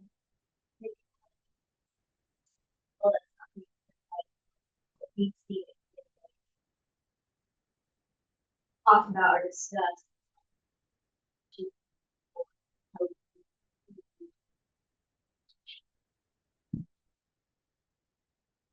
What I love about the makeup of this group, and I've known you guys for years, most of you, you bring a unique perspective. I mean, you need the finance, you need the legal, you need all these different areas of expertise.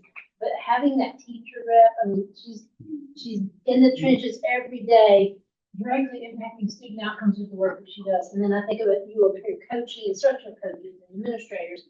I mean, those are the people that are day by day here on the campus. So I have this visual I use a lot. It's a road. And when I learned to drive, my dad used to tell me, don't look over the hood. I drove this Thunderbird. It's like from literally like here to the back wall. And the front end up there's a little Thunderbird on the. And he said, I was just looking over the end because I was watching these lines and I remember telling him, wow, those lines are really, really long. I thought they were just like this. They're like almost as long as your car. But he kept telling me, don't look over the hood of the car. Because if I look over the hood of the car, what am I seeing? It's already gone, thanks Alexis. It's already gone. And he kept telling me, you gotta look down the road. But when you look down that road, can you tell where it's going? You can probably say what's going into the mountains. Is it really? It's going left. It's curving to the left, but I can't see the end of that. Now, Dr. Parsons gonna be here with one of his colleagues, and they're gonna be working you through a process. I may be in and out of some of that, but not for all of it. But they're gonna take you down a path and take you down a road that we can't see yet. But what's so valuable about that is you all are gonna go on that journey together. So it's important that we set a foundation tonight to help us start thinking about that.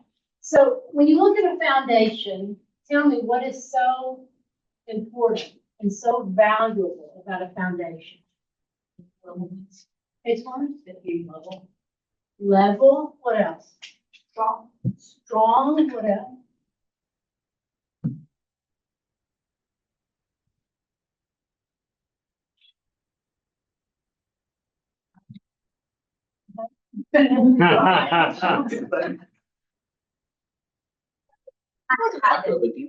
it has to have the side rails and the structure in order to have stability. Or concrete on the ground. It's gotta have some structure in order to give it framework. Framework. Can you tell by looking at this if it's about done? No. Much of. Subject matter I was just, experts. I was gonna say, would you have to like measure and maybe research, I guess, it. Well, This is September 9th. Here's September 8th. Now, when you look at that, how is that different from this? The concrete's been poured here. What's happening here? More structure. And you know what's underneath there? What do you call this stuff right here? Rebar. Yeah, rebar and what else? Your rough out, your electrical, like all Your your. rough out there, your pipes. This is now, geez. I know. Very handy. I use it for a purpose because this looks like, oh, we're doing a good job. Now they showed it at 4 a.m. like they said they would. You got the boom to put the concrete in so they don't tear up your yard. But when you look at that, you can't even see that. And that's what we're kind of going to look at, those foundational pieces. Underneath there's the sand, there's the trenches that are 18 inches deep. There's some money there. Yeah, a lot goes into that.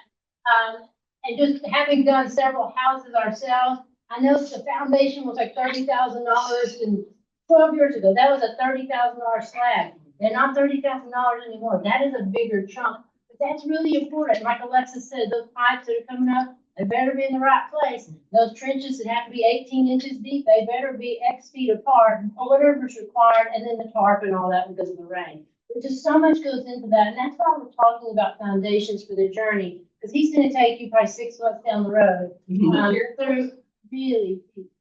This year. Yes, it is. This is September 9th. Yeah, it does look like that now. So I'm gonna take you back a few years. I think it was the fall of 21. We may be starting to have some conversation about this, and I feel honored to have worked with you all. I worked with 4 or 5 districts when we did strategic planning in-house, that process that we developed at Region 12. Now TEA works with Dr. Parsons and his team, and they have a statewide approach, the Texas Strategic Leadership Work. So this is where we went, and the awesome part about this is you guys had a beautiful plan, first of all. I think that was probably Sarah Jane Menifee. I had a stack of these in my car, these brochures, and I took them out to districts that were thinking about the process, and I said, I can't make anything like that. You get a Word document from me, but Sarah Jane did a beautiful job on that. But what's really unique about this is how much has been accomplished. So that's kind of why we are where we are. You know, we were coming out of COVID at that point right there, but we are where we are, turning the wheel, if you will, now, and looking at a new steering committee process using the board of directors. I want to say board of trustees, but you've done so much. So this is where you're going, and that's where Dr. Parson and his colleagues are coming. So annual training requirements are kind of jumping a little bit different direction right now. If you have been on the board for a while, you know, if I've been there a year, I only have to do 6 hours. New people, you get to do 12 hours. And I noticed I said you get to. It's like when my kids used to get to help me with the laundry or get to help me clean the basement. I try to make it sound more interesting, but it's not that much. 12 will go quickly, and you're going to knock out a bunch working with him. So like one thing that we don't do, school finance, one of our colleagues comes in every year and does that, Nick West. Is that who you met with today, Alexis? We're trying to figure out who was that event, because we say call Nick West. And I would make, and we. Lisa McKinnon, yes. She's been getting a lot of interesting phone calls since the legislature.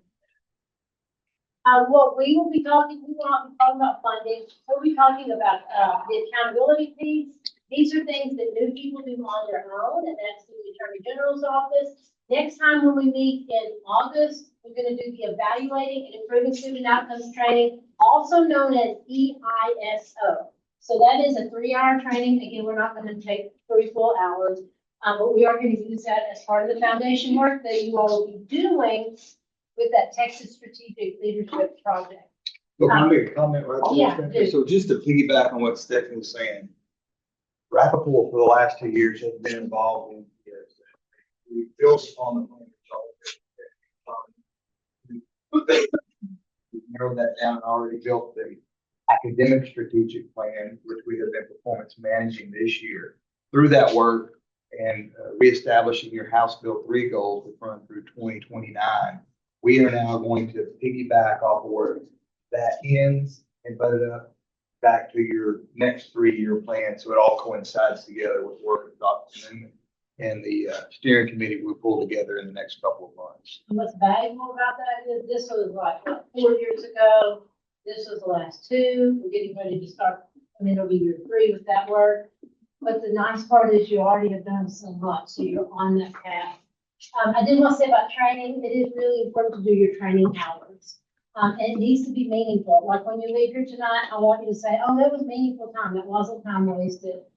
We do know of charter schools that get some little slaps on the hand from TEA if they do not have all board members complete their training. So when she submits a board of directors report, the board of, whatever you call it, the charter school report, governor's report, December 1, it's a big report she has to compile. It's really important to make sure you do have your hours. We can help you find training. Charter School Association has some online training. Some of our colleagues at the office can help with that too, especially Connie. Now, we're gonna do something uncomfortable, but not really. I'm gonna number you off 1, 2, 3, and I have chart paper over here, 1, 2, 3. And you can just find like a little corner or something to do this. You're only gonna have a few minutes, so it's not a long activity. But this is kind of a clarifying expectations activity. And I have a little bit, I'm doing this a little bit different with you all than I've done with some boards. I always do this question. As a board member, I expect our superintendent to fill in the blank. And you don't have to do sentences. This can be words or short phrases. The second one, as the superintendent, I expect our board members to fill in the blank. Whoever gets in group number 2, I'm only letting you wear that hat for 3 minutes and then you're going to take it off. Okay? Because in some schools that we work with, I'm not going to name any, you can use your imagination and fill in the blank. Some board members like to wear the hat of the superintendent. Why? Why do you think that's the case?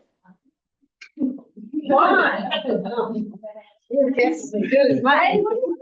Control. They want to be in control. What's another reason they want to wear the superintendent's hat? They didn't have like that first slide. This is your role. Yeah, these 2 sentences, stay in your mind. And I get told all the time at the office, stay in your mind. And you know, sometimes it kind of hurts my feelings. And I kind of, put my tail to my name and walk away. And I'm fine 30 seconds later.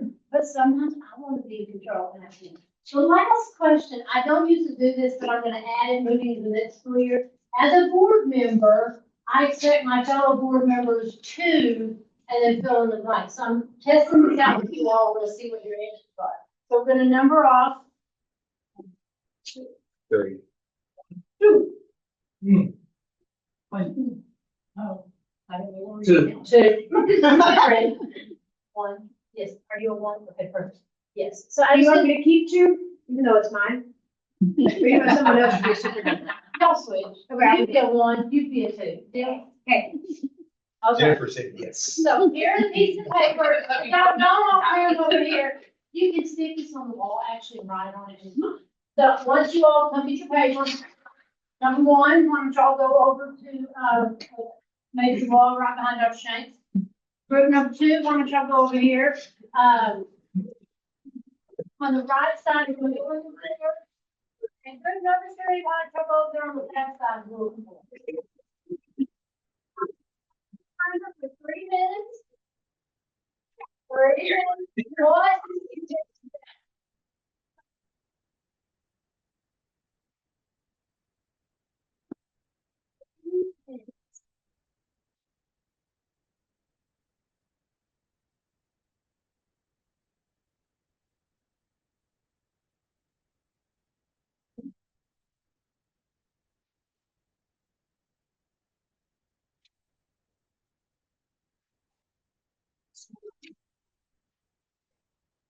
Good question. You want to work it? Come on.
It's only those days where it's not, one is showing.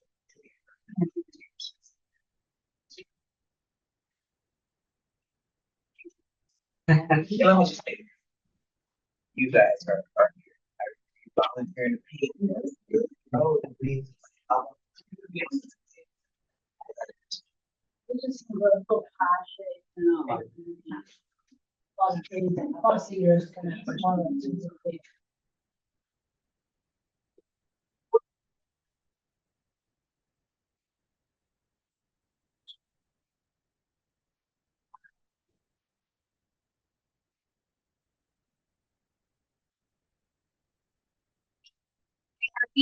Keep rotating. No, no, you're just doing your job. Oh, we're not doing a gallery walk, and he was probably already in or something. We've got 45 seconds. I say. You don't need No, no.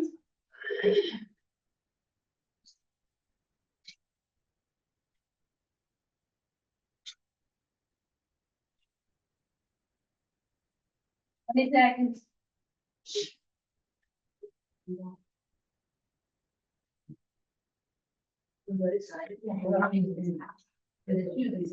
the best word I've been.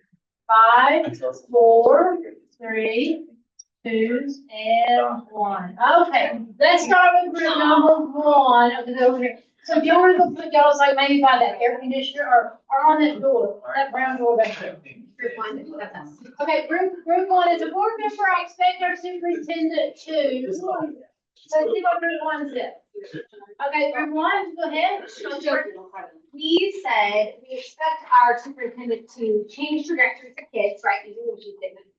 We expect the superintendent to be connected to the community, to communicate openly and transparently, to be open to feedback, to hold others accountable, and to provide just-in-time information, like as it's available for them to digest. How about group number 2? What do you expect of your, as a superintendent, I expect our board members to, and as soon as you're done talking, you're gonna remove your hat, okay?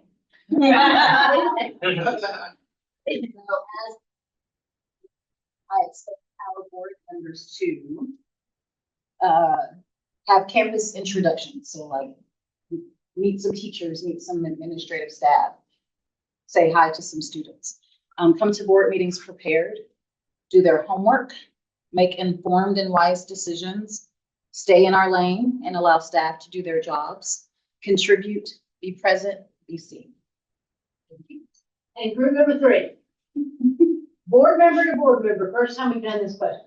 As a board member, I expect my fellow board members to be patient and respectful of others and their input, come prepared and engaged, which includes asking good questions. And making sure that you ask those questions during the meeting. Don't feel like you have to ask afterwards. Volunteer, show up for the things that you aren't asked to do and engage more. And then remember our purpose. Thank you. Go sit down now. I want you to think about this self-evaluation that you completed. I know you had it in your hand in the phone, but somebody held it up. It was like color coded. You know how to talk to them. Data processing. It's in it, right? Do any of the behaviors that you see on this self-evaluation in any way connect to the expectations that you put on your chart? Can anybody give an example? And we're not gonna go through all examples, but just a few. What do you, Rachel? Our schooling went down, being prepared. And so making sure that, as we look at each other, so that we're all prepared. Rachel, who can make you be prepared? Only you. Only you. And who can make you be prepared? We can kind of think about that because we're gonna talk later about who you are in control of. Anybody else? Anything you notice? Can I have this just from Dr. Newman? Is this like confidential? You can have that. Okay, it's fine. Anything else that you notice that kind of connects to your self-evaluation? Because I see some that are pink or red. Red quite often. Is there anything that you all brought up that kind of jumps out here?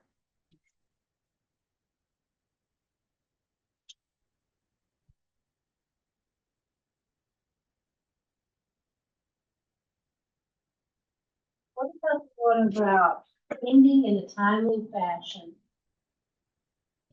Notice that's 4 times that's. What can we as board members hold ourselves to ensure that we end in a timely fashion? Be wrong.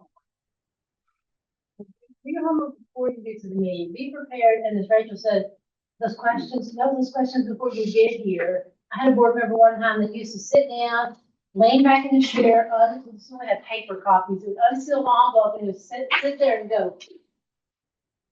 And he would start reading the packet that was given to him like 4 days prior. What did that mean? He was not respecting the time of the board members.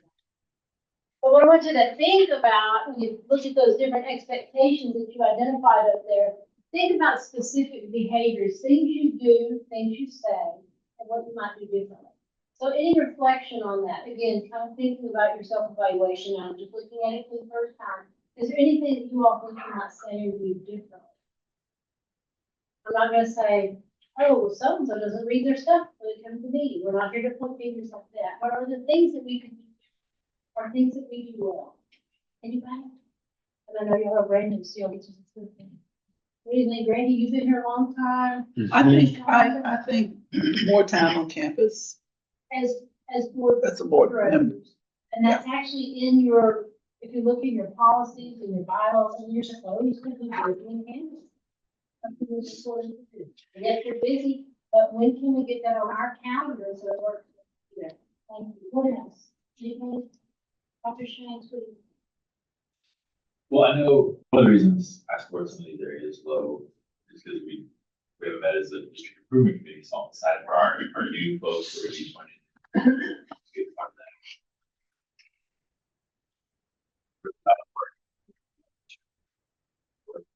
It's doing all the things we talked about.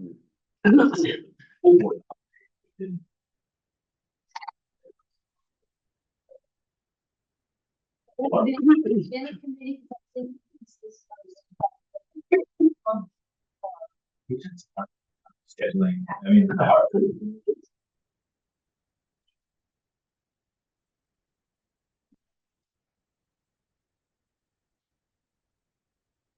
I'll say also during the COVID years, those committees didn't meet. You know, so things. Kind of, yeah. Years, and then, Yeah. We realized that the deep conversations just weren't happening because it's hard to have deep conversations with 9 people in one meeting in an hour. And so everybody ended up like, oh, I don't want to take a lot of extra time during this meeting, and so they wouldn't bring up the questions, and so then we weren't getting deep conversations, and so we brought back committees. And then have tried to kind of revamp them and work for them, and I think in different stages, they're really working well, not well, like good intentions, but schedule mix-ups, and so I think we've got some things in place I think that'll help.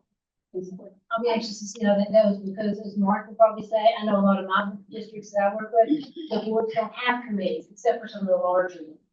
So I don't consider y'all large, you know, you're not a Temple or Colleen or Belton have committees, but think about that. If you can do committee work effectively, bring it back and report out, people see it in the packet, you have a digital package, you can prepare questions, and be ready to proceed and use your time.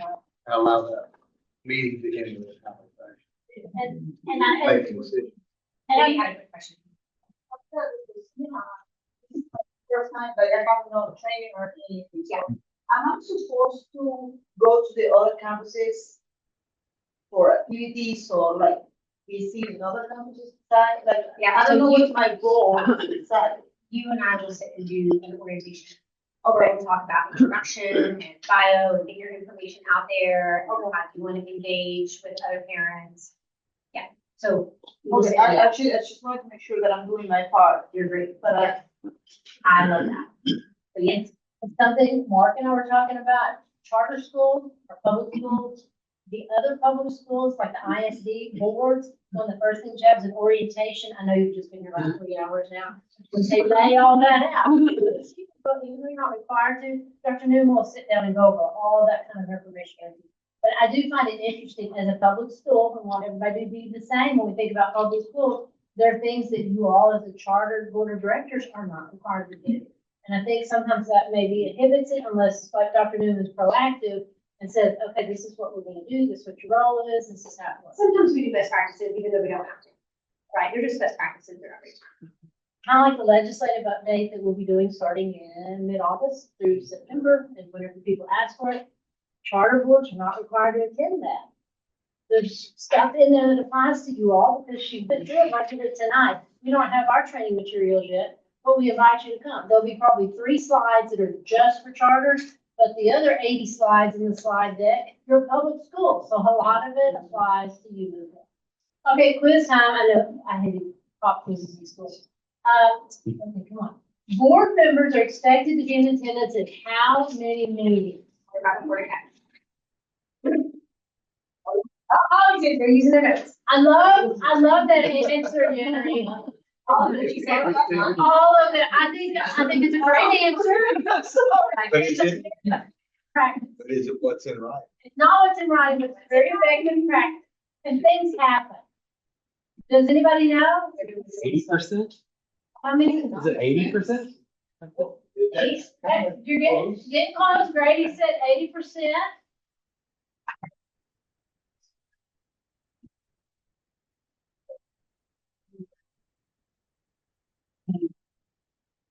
Knew there was an 8 somewhere.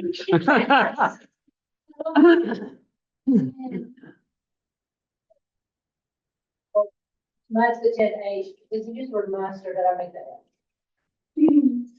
I said at least 3 scheduled board meetings consecutively and a total of no fewer than 8 scheduled board meetings or be presented. No. Oh, and using.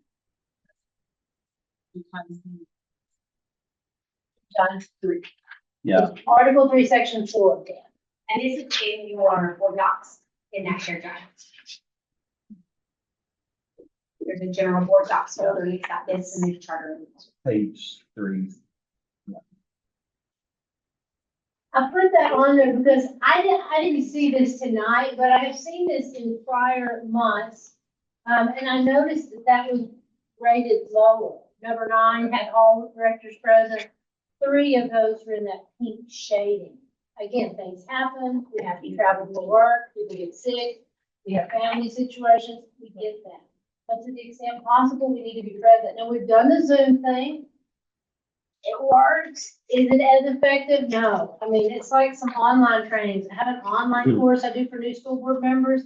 Dealt with 2 of them today. I say dealt with because it's not an enjoyable experience to talk to somebody through email when I want to sit down and talk to them face to face. So to the extent we can, be here. Henry, I love your thought about being for all of them. I thought that was when I love when I it. got the when I got the email, it was you're supposed to be here. No, no, no.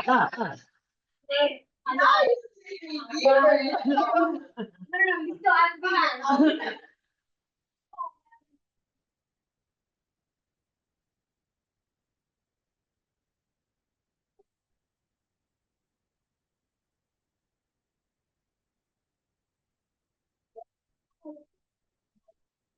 Operating procedure. Bylaws are a little bit different. So why do charter schools have bylaws? Why do you all have those? Some of you have been around a long time. Amanda, you're fairly new, but from the legal perspective, I'm gonna ask what's your opinion? Why would a charter school need bylaws? They govern the operations of the board. They're also probably required by our. The original charter takes it back to 1998. So we are 501c3, Spokane Independent School Development Incorporated, the 501c3. The only DBA we have is Rapoport Academy. So some 501c3s have a charter school and then they have a pre-K center or other things, but Spokane Innovative, it's East Waco ISD, the following the abbreviation number. That runs Rapoport Academy, that's the sole assistance, but because we're 501c3, we have bios.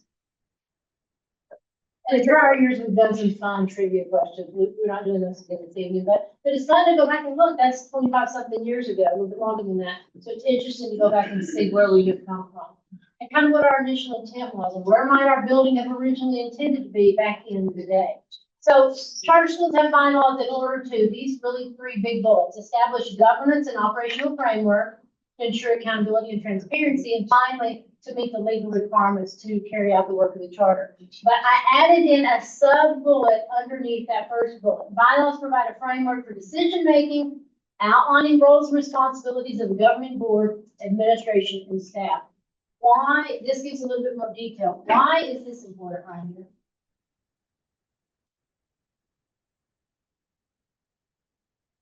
Everybody knows in there.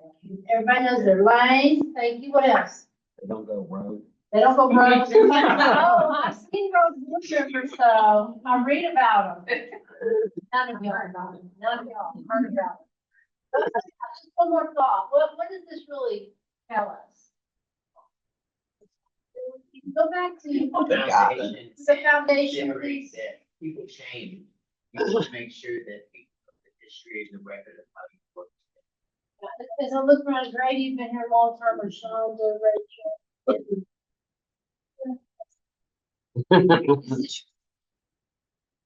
Third? Well, Aaron Bradley and Scott Bradley. Oh. So this is Okay. great.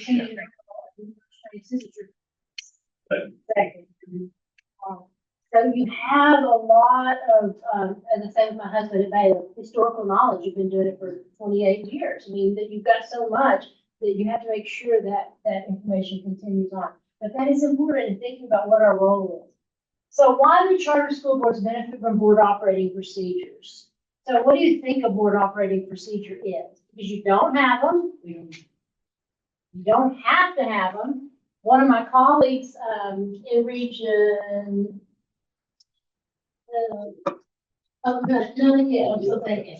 one of my colleagues in another region said, oh no, don't even talk to a charter school board about board operating procedures. They have to operate by their bylaws. Okay, so this is what about, 7 or 8 pages that you have to look at. How would a board operating procedure document this? Just to give you an example. What do you think? Because some of you try to think this is how we operate. No offense to the legal community out there, it's kind of Is it legal that this is jargon. just a framework? It's not the actual process of how to do it? You tell me. That, If you go back to the original roles and responsibilities, I'm not gonna click way back. Remember that slide had 2 sentences on it and y'all gave it like a 6, 7, 8. I mean, y'all gave it a high rating. How is this different from that one little 2-sentence paragraph?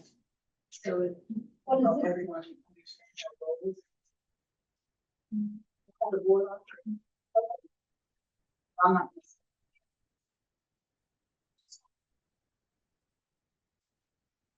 That's not wrong. I think you might say that the bylaws detail in more, you provide more detail about how you fulfill that in the operating procedures would do the same thing. And the more detail you have, the more policy you have, the more the organization is.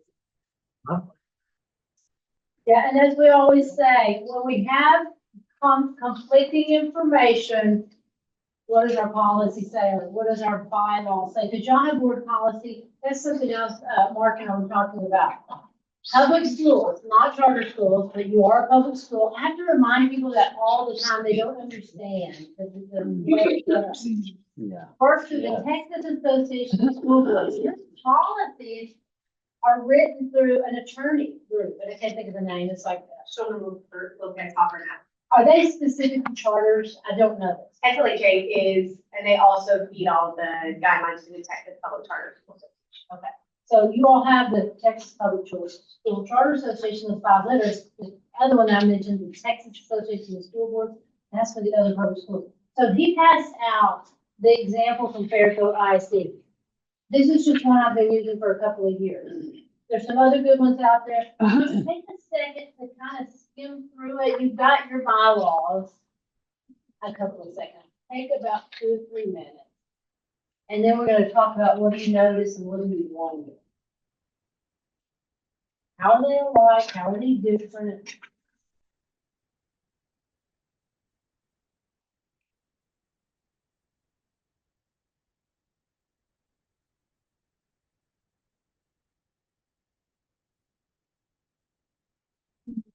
The board member that the school can encourage them to. And this is just one example. There are the two others I use a lot now, Lorena ISD. They have something beautiful like Sarah Jane Menifee can create. It's got a lot of graphics in it. And Dawson ISD, it's just a typed Word document. Why don't you turn to somebody sitting next to you and comment to your neighbor for about a minute? What do you notice and what do you wonder when you look at these side by side? Your bylaws compared to this document. And you can't say, this one's different because it says Fairfield ISD on it. One of my colleagues, maybe one of them would say that. So what do you notice and what do you wonder when you look at documents side by side? Just talk to your neighbor. Y'all partner over that. It's for you.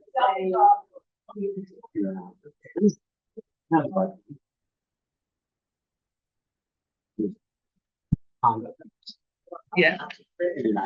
How to kind of varies.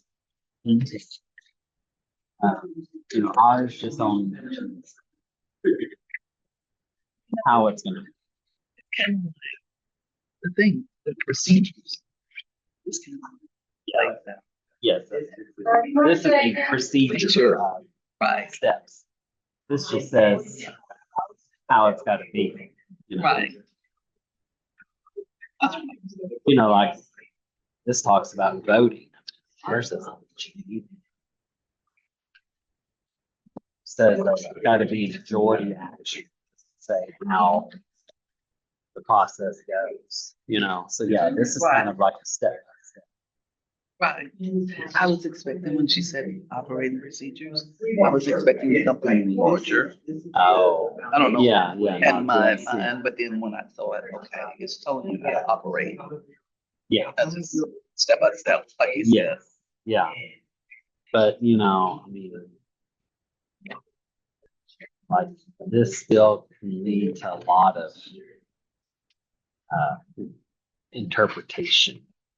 Let's do it in about 5 seconds. Yeah, like it doesn't necessarily tell you exactly. It just says this is 4, how we're gonna. 3, Right. 2. Yeah. I run into that with the operating stuff all the time. Question. Who would like to go first? What do you notice or what do you wonder? What do you notice? Anybody? My partner. Well, thank you. I had a great partner. My partner and I looked at both and saw some great things in here, but also saw that it was very rigid. Every step by step, you can do this, you can do this, you can do this.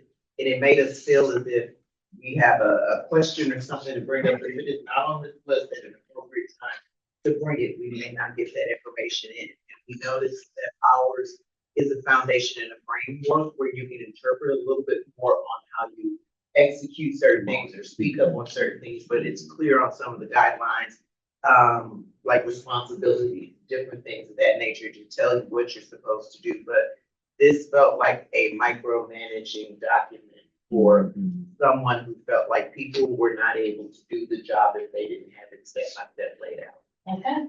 So I felt a little bit like on this one that people were doing what they were supposed to when they were supposed to, and they were stepping out of their lane. And so we had to structure that lane.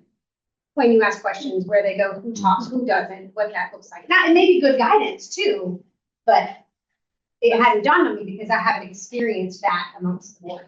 Some of it, like, no agenda item can be placed less than 72 hours. So if and that would be a legal requirement, right? Yeah. Because of Yeah. the meeting. Yeah. So if I were to go to election and say I need that agenda item, she would say, I'm so sorry, we'll put it on next month. Whereas, like, maybe it's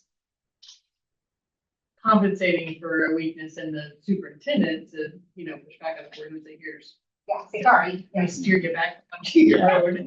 Yeah. Like we noticed how that again, kind of what y'all were saying is that it's just it's open to interpretation. Like if it doesn't fit within what A, B, C, or D is, then what do you do? Your bylaws do tell you how you're supposed to do that. Yeah, should have a little bit more on what you guys are saying. We find out that this is way more complicated than that is. Like, for sure, a regular moral of niche is a regular parent. I can understand this. And this, I need a lawyer to tell me. Yeah, exactly, yeah. I am not the board. We're not actually.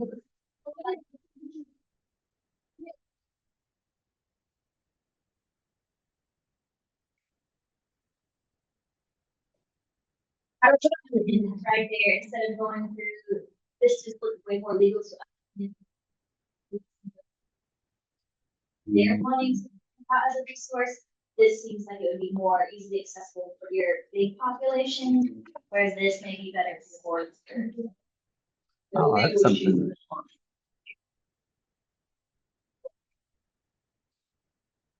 Trying to anybody right? We are about the same as they. Yeah. We felt like it's a lot easier to just find what you needed in this one. The headings were more intuitive and more straightforward, even though some of the information is the same.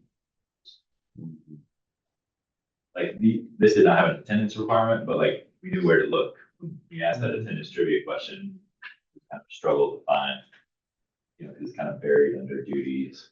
I'm gonna give you an example. Boards, ISD school boards, public schools like you, that have these board operating procedures, if something ever comes up and there's a conflict in information, this does not hold up in court. They go back to their board policy.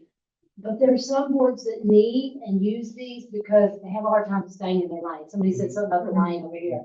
What is my role? What is the expectation?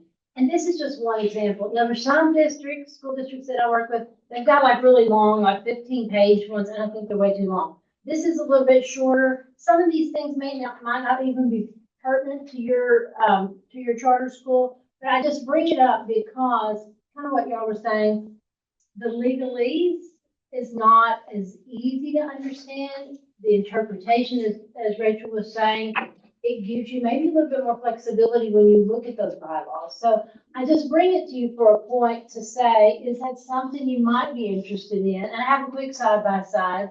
Your bylaws provide a foundation of governance, kind of very broad language, whereas board operating procedures, that's the day-to-day, the in the trenches, as I like to say. Bylaws are a fundamental framework. These board operating procedures are detailed like step by step. Somebody even, I think, maybe use the word rigid. It's like you have to do this.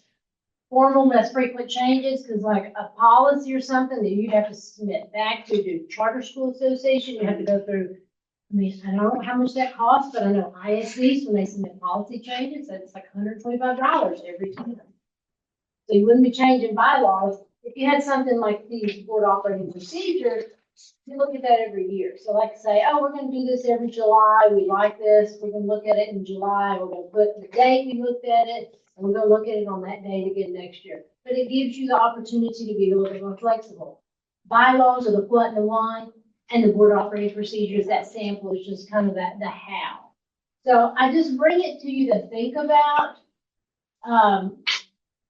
how we do business, to make sure our bylaws and our policies are relevant and they're effective in the way we run our meetings, in the way we visit our campuses. I use ISDs as an example. Board members are encouraged to visit campuses there, but one of the first things that most of these board operating procedures say, they must check in at the office. Do y'all have to do that too? Yeah. Check in at the office. Because when you walk down the hallway, they don't see, oh, there's a member of the board of directors. They go, oh, that person got their board hat on, or it's stamped on the front of their head. They see you in a different light. And like in your case, you're teaching on campus and you're a parent. So you just have to kind of think about how that's seen. So I have sample topics. Mark, you should have passed that sheet out. And again, you may say, hey, we're not interested in Our this. bylaws are on the website, right? Are they public? Is the- On the website. Okay. Got it. Got it. Okay. So this is just a sample I put together based on some I've seen.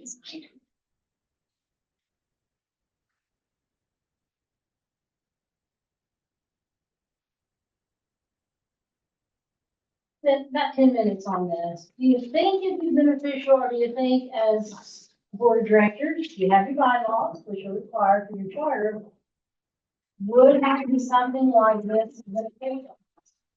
You have that district improvement committee that Dr. Shanks is part of, it's gonna be active. I mean, they could talk about that and bring it back. Who's on that committee? Like, 3 of y'all? So assuming everything stays the same, it's Neil and then it's the faculty rep and the parent rep. So, you three. Something else I heard about English on that earlier. About the district level. So I don't know, what do you think? I would think as an individual director, I would prefer to stay with the more vague, more broad bylaws.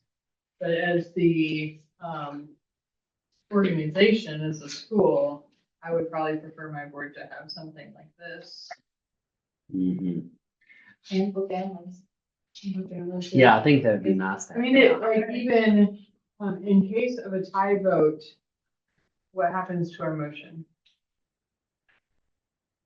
On the bylaws. Like, what would we do if that happened, we had a tie vote? Well, this says the motion fails. It fails. Yeah. So So that's it's kinda one of the reasons interesting. why we try to always have an odd member, but if you're not informed, I mean, if you're just informed, then you have to. So it's some interesting things that could be helpful. I think it would be helpful, especially to, for parents and teachers that to have something that's easy to read. And You know. everyone's personal profession, having contracts and all day.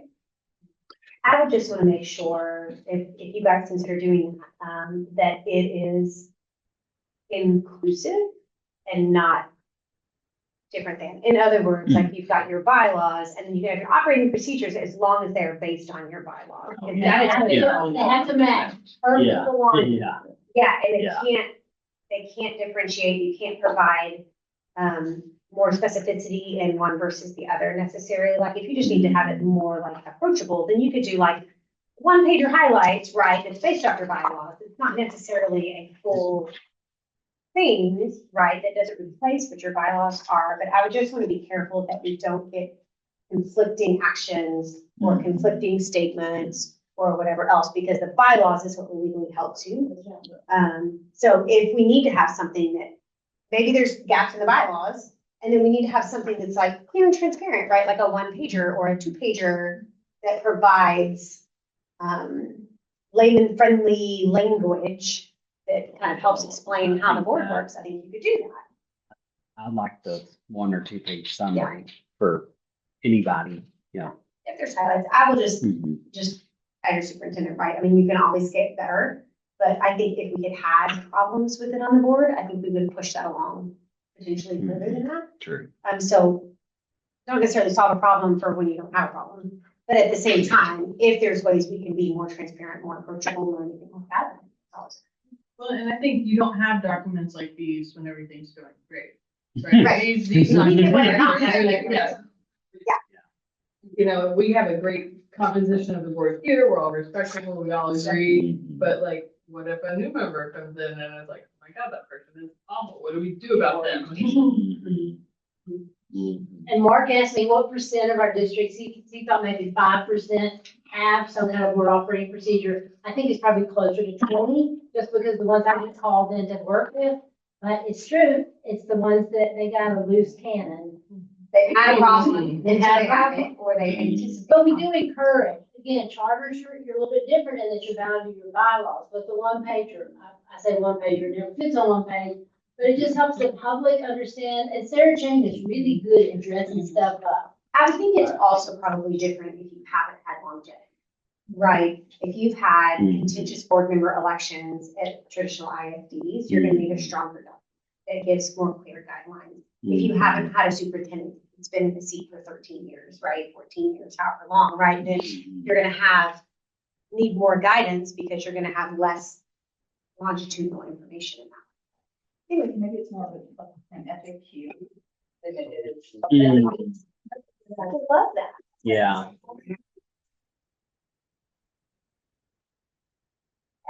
Top 5 questions about highlights, the bylaws. Yeah. Mhm. And it can be something as simple as the board of trustees meets on the third Tuesday at 5 p.m. in the, what, the Gomez Building. I mean, On favors. Mhm. So Yeah. I think this creates cause for confusion when you don't have issues. Mhm. all right, we ready to put that to bed? But we may also, I'll just say, but we may also find gaps if you're reading the bylaws, you may find gaps in the bylaws. Right? Like we can always update a bylaw with like, if there's something that's not clear, or if we even have something that's not reflected in there, like, oh, we need to add specificity in that, you can always update that. And then when we get. Does it answer all the questions on how y'all operate? Yeah. Like how long you give someone a public comment? When do you tell them their time is up? It's on your agenda, because I looked at your agenda, it says, like, 30, I think it's 30 minutes. Three. It's not 30 minutes total. Very good. That's 30 minutes. 3 minutes. That was Yeah, we don't limit our public comment at this one. It's 3 minutes per person. 3 minutes per person. We don't have the total. Total number of participants. Do you have any language of, multiple people there to speak on one topic, only one speaks, or are they all just? One of those things that is like a problem. Yeah. We had like every faculty and staff come in and like want to make a public comment on something. Like, Yeah. Yeah. we're busy, I'll tell you. we're adding that. Well, I was just gonna say that Howard's gonna be your spokesperson if all the faculty. So it has been for today, but there was a season where we had lots of public comment and we had lots of public comment. As you just heard, and the board was like, we want to hear their voice, and so we just, how long did public comment go? You know, the one meeting. Yeah. I was We in did one in the cafeteria of the school, and Yes. it went on and on and on. Yeah. And Oh, John yeah. said, Green is all of that, yeah, so anyway, that the board had said, well, we want to hear the voice, I mean, there's only 3 minutes, so like, you gotta talk real fast, you're gonna talk for 3 minutes, but not being able to say like, only 30 minutes max, because then some people aren't gonna get to speak at all. Yeah.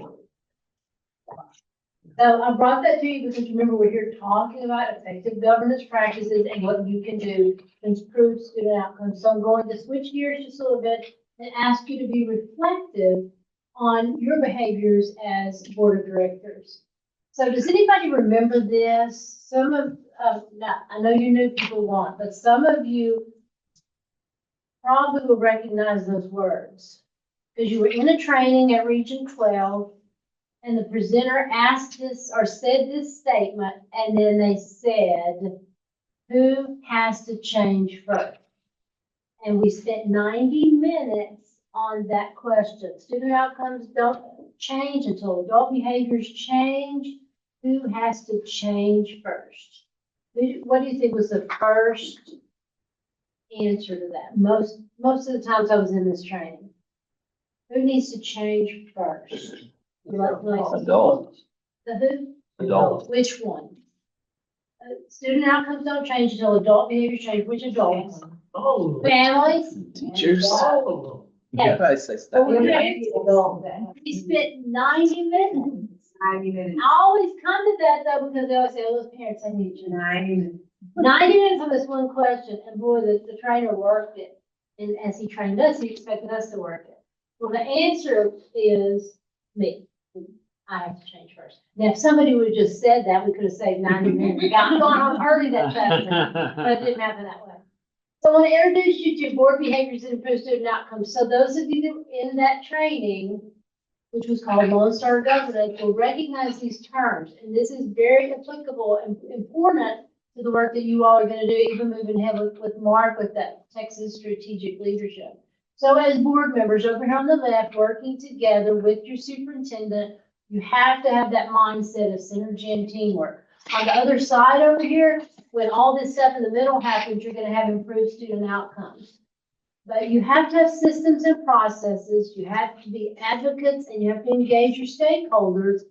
And you have to have the things on the left kind of within this graphic here. You have to have a vision. You have to set goals. You have a vision. What is it? 3 words. What are those 3 words in your vision? Alexis? There you go. Cultivate, champion, and connect. So that's on your website. It's in all the graphics that you guys put out there. You have a vision and you have those goals that Mark referenced earlier. And you're gonna be looking at updating those goals. You're gonna have to look at progress and hold people accountable and monitor progress throughout the process. And that's something that they're gonna be working on. I've heard Tyler and Jennifer talk to you as a board, reporting out information on those goals that you've had in the past. But that's really important as you look at setting those new student outcome goals. So those are board member behaviors. In my former district, we spent a whole lot of time talking about sidewalks, awnings, garden tractors, the ag shop. And that was all good and important, but what we didn't spend a lot of time on was student outcomes. Yeah, they needed the sidewalk, we needed the ag shop, but we have to talk more about academics. So those are the 5, what they call pillars. And he is gonna bring you this document. You may wanna grab your. Extra question?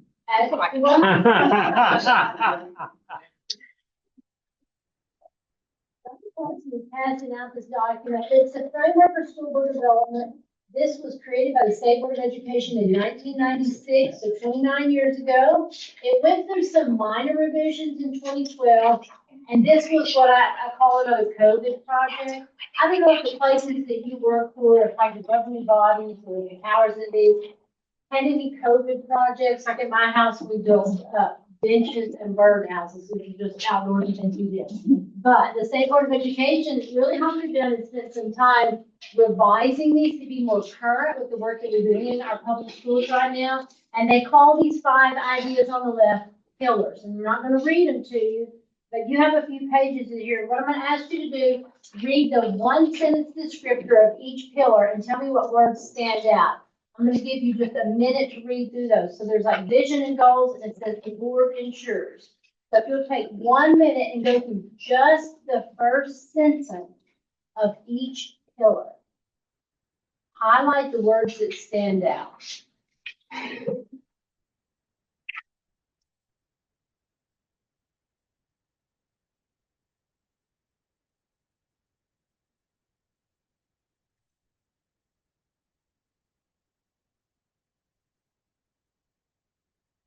One second.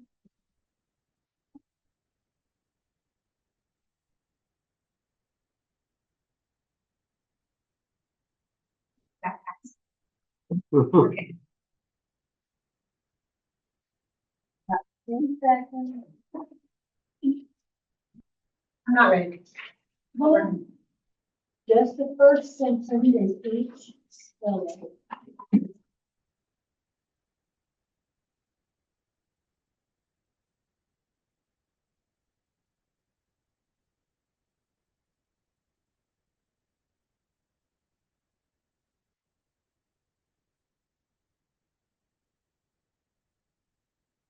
Take together 5, 4, 3, 2, and 1.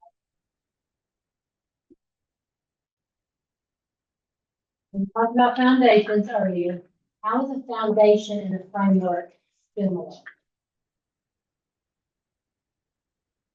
How is a foundation and a framework similar? Some more about that. So your foundation is built sustained by your family. So it's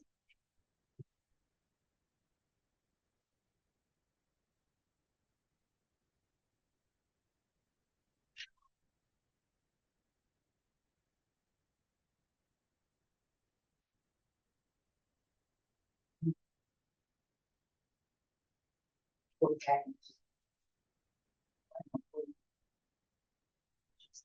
And if you take that analogy back a step further, if I'm gonna build a building or a house, and I got Home Depot, they're dropping off the lumber over here, and here comes the concrete trucks, and here's a bunch of wiring, rebar, and it's all laying out there. If I don't have what's not gonna happen? Someone to assemble it, someone to work on it. A plan? Yeah, you gotta. Yeah, I gotta have a drawing first. Yeah, I don't just throw all there's a pile of shingles over there. It's very important to think, and I use that analogy a lot because one of my very first my only very first year mentor over at Region 12 told me, you don't just bring a bunch of stuff. You have to have very well thought out plans and be articulate about how you want this process to work. So I think about that with school improvement work or strategic planning work. You have to be very thoughtful. You don't just get a bunch of stuff and say, let's go for it. It's not gonna work. So when I think about this, I want to encourage you to look through each of these. I'm gonna do the first one together, and then I'm gonna pair you up with a partner to finish this activity. Stephanie, may I make a comment? What you just said kind of made sense in that moment, in that you would never build a house and say, let's just get the stuff and see how it goes. Like, that would be the craziest thing to just, that makes so much sense. So thank you. It clicked for me just in that moment that I was like, yeah, I don't think we ever would buy anything and just be like, let's do it. Thank you so much. Just use stack materials. Yeah, let's see how. Yeah. Or like in You haven't nature. worked with my father. But I mean, sometimes one board, we tried a lot of things without really a foundation or structure. I think I've been in a lot of groups where it's like, let's throw some money at something and see how it goes, and we really don't have a plan. And you end up coming back later and making all these notes about the misstep that you made and maybe the time that was spent on it. So it kind of made sense and. That's a perfect example. Let's spend all this money and buy these curriculum stuff. Implement it. How we're gonna deliver it. Yeah. How we're gonna make sure we have the time and schedule and roll out the money. So we do that all the time in school. Oh my goodness, we do. I'm not being critical or judgmental, but we do something like that. And as a board, you all have to set the foundation. Because what you all set goes to her office, which trickles down to their offices, which trickles down to the campuses and the classrooms. And you know what, when those kiddos go get in their car, he gets in the car and goes home and they talk about it. You know, we talk about it in a regular ISD, they're hanging out behind the bleachers talking about it. We got the new Rapoport, so now we can say they're gonna hang out behind it.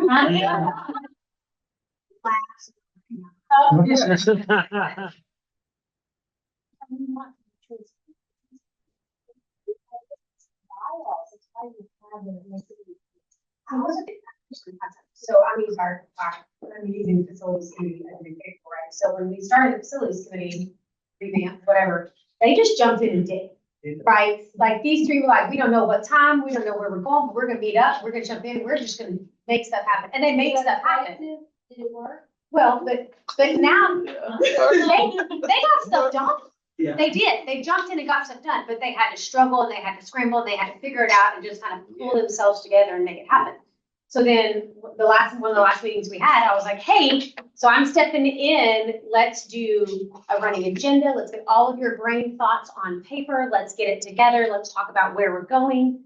And by the end of the meeting, they were like, okay, yeah. So now imagine what they were able to do when they were just pulling it together versus what now they're going to be able to do when they have a staff member that's structured and supporting them and driving in and getting them what they need instead of them just making it happen. Now they're going to be able to direct it to happen. And I think that's going to be a very different feel for them as a committee because now they're going to have structure and support, documentation and background, where before they were just like, we're passionate, we're going to make something happen. And they did. They made stuff happen, but it was just because they were just gritty and made it happen. So I think that's also when you look at like board bylaws and strategic plan and that sort of stuff. One of the things the board asked me to kind of respond back to is the academic struggles, right? And so in the response that they'll be able to go look through, I don't want to say that in public session, but one of the things is we have an academic strategic plan, right? And this is what you should be holding me accountable to is the plan that was created and put in place. Here's what it looks like for me to support the implementation of that plan. And so I think that's the difference in as we're shifting is we're trying to shift from, hey, Newman, go do it, to, hey, committee helped create these outcomes. Hey, let's monitor these outcomes and let's stay true to what people have prioritized. Then let's achieve those and then step from that or make adjustments as we need to along the way. So I think it's the difference between putting some concrete on the ground with some materials around it and saying, okay, we're going to have a plan and a structure. Now let's actually hold true to the plan and the structure. Let's not start building shops and pools before we have a house. Put the roof on before the wall. Like we have a plan and structure. And so I'm really excited about where the board is coming, where we're going to. But part of that is because of the strategic plan now the academic strategic plan, now the revised, updated, full strategic plan that we're working on throughout this process. And so I think that's going to give us a lot of movement where we can create some sustainability, some framework, some structure kind of moving through that. So I use that committee to say they made stuff happen, but because they were gritty and passionate and supportive of that and stuff got done. But imagine now that they have something to track, to press through and support for their work, what that's going to look like. So in this room, and I think I've already said this, Alice, boots on the ground every day in the classrooms, teaching children. Jennifer, boots on the ground again in the building, working with instructional coaches, preschool teachers, and then of course Dr. Newman, our leadership. But you all are ultimately responsible. You have that oversight responsibility. I think that word was on the slide up there. So when you all get into goal setting with Dr. Parsons and his team, you own those goals. And if I own those goals, I am responsible for them. I have one employee, Dr. Newman, who's going to go forward to manage day by day. But I own those goals. And if I own something, I'm passionate about it. I want to see it through. That means I have to do my part. So whatever we talk about in this next piece here, I really want you to internalize that. Be passionate about it because you're doing good work on behalf of a lot of kids that you all serve. So we talk about growth, glows, and grows. A glow is a good thing. A grow is not necessarily a bad thing. It's something where we want to get better. My mother and I are talking on the way here tonight, and she's in the independent living over by Lake Waco, and they had this survey they had to fill out today. And she said, I gave them good ratings for the most part, but I don't give a 5. I don't give superiors. And you know people like that on a scale of 1 to 5, they'll give a 4, but they're not going to give a 5 no matter what. And do you know people that just do everything 3 down the middle? Why do people do that? There's always room for improvement. Always room to grow. But I'm going to ask you tonight, make some decisions here and really try to think what are you doing really well, or where could we improve, or where could we grow? And if you might have some points to look at. We're going to do the first one together, and then you're going to break up with a partner. We're going to talk about glows and grows and I don't knows.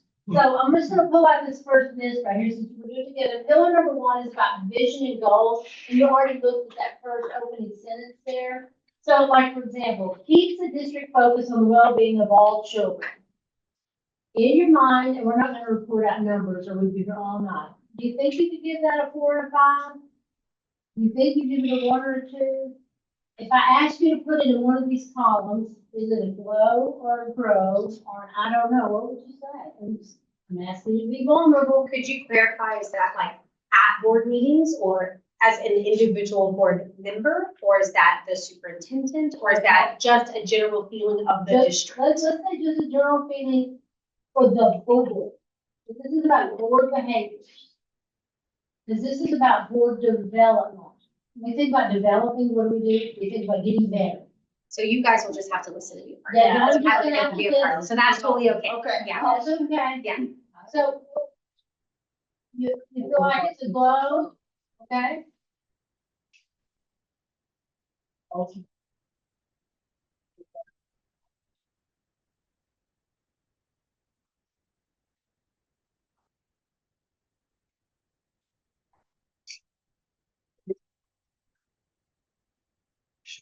And if I asked you for a piece of evidence and I said, give me an example on the website, here's a piece of paper that shows that. Could you say? It, I would say in transparent communications, especially in a way that, the information that's sent out to all families and faculties behind board meetings, and then the reshaping your development of this district's website and breaking things down by campus, parents know who to contact, where to go, which section to go find the information that they student. Some of that system already was there and it was first time, but they didn't know who to contact. Framework that shows which level of campus administrator and teacher staff. Anybody agree with that? Focus on the best. Probably pressure on parents. No, let's look at the second one. I'm not gonna type all these out. You may put a check or a plus or minus if you feel like we could grow, or an X if you feel like we could grow. What about adopting a shared vision? I'm gonna answer and say love. Love, And I'll take something recent, although I've seen this, I think, throughout, and just the way that we bring in the population of our students in the community, where our schools are located in relationship to our neighborhoods. But I think the gym is a great example of taking community input. The gym is something that benefits the students, and beautifies the campus, but it also exists for community use. There are dedicated spaces for community. There's community history and culture and legacy. And it's not just the input from community members or organizations. I've heard it brought up by board members, some of the things that they're like, I want to make sure that we don't overlook. So I think we're very sensitive to bringing in the community's voice, whether they're present in the room or just from feedback maybe we've gotten, or understanding where our students come from and what the needs of their families are when we create something. let's look at the third one. We could spend 3 hours on this one.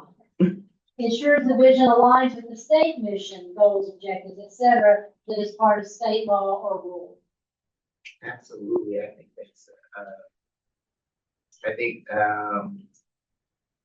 today's meeting was apparent that, some of the things that maybe we would not have made a decision on last year, we have to make a decision on this year. We are trying our best to honor, the way that we've done policy for families and not try to surprise them with decisions that were made outside of this room. So I think, we're making sure that we are compliant, but also, still true to the vision of Rapoport for its families and students, so that they feel like the school hasn't changed on them. So the next one, this is what about the number of goals that we have. And we're working on that, so I can't tell you how many goals you can have without looking. Thought a reasonable number. And I know there's specific quantifiable measurable, we can hammer that in all the time and have these marshals. You don't have 15 goals. Develop community input and support the vision to improve student outcomes. Let's not, I mean, we have 5 in academic strategic plan. I've seen those. Yeah, so. And they're required by state law. You have the House Liquid Board goals built within that. But we added in eighth grade, Eighth grade, and that's not required. which encompasses, I call it elementary, middle, high school, altogether. What about the next bullet? Embraces, supports, and fulfills the vision that all students receive what they need to learn, thrive, grow, et cetera, including those experiences, opportunities. I'd say both. But I'd say both, because I don't think that Mm. can't just. Yeah, you want it to evolve, you want it to continue to grow, to keep those lows. And so that may be one, I'm not typing notes on purpose because I would be typing the whole document in these 3 columns here. But that is an area where you don't want to just get comfortable, because a lot of people go, oh, we're achieving 90%. I'm just gonna get back and coast for a couple of years. What happens when we get comfortable and coast? We back it out, and we don't want that to happen. That's what's so valuable about the work with students, how they're to start with Mark. And you're gonna ask to use the vision goals to drive all your deliberations, your decisions, and your actions. What do you think? I would say grow. Grow, because. I think we have it in our heart, what we feel is right, but as you say, if you're not actually referring back to your vision or your goals when you're having the conversations, how do you know you're actually measuring what you said you would measure, or you're checking back when you said you would check back on the plan? So I think just being more, I would say, in touch with how that aligns with our discussions when we're having those discussions. I think you brought up a great point.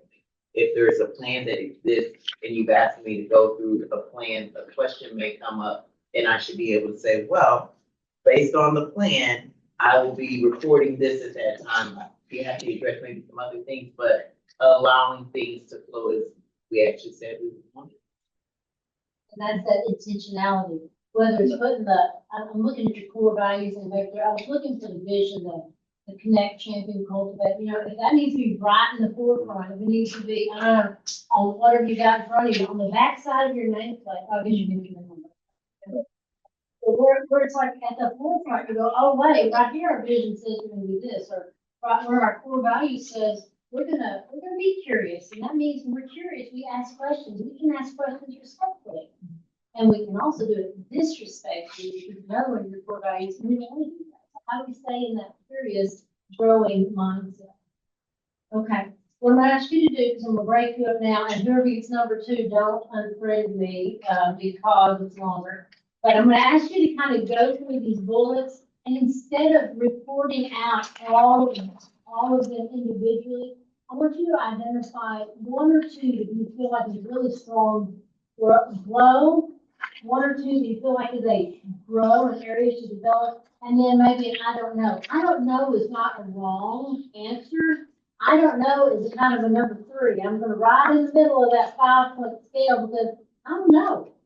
And that's where conversation sometimes is really valuable. So I'm gonna ask you two, since you're brand new, to just join another group that you fit in. So y'all agree. I'm gonna put the three of you in group two. Y'all are group three. Y'all are group four. And I'm gonna put you and Grady together and you just, okay? So you're gonna go through your section, go through all of them, and maybe 7 minutes. Find your grow, glow, and I don't know. Are we section three or Your group? group, your number, your number three. Your section. Your section. Four, Grady. Fine.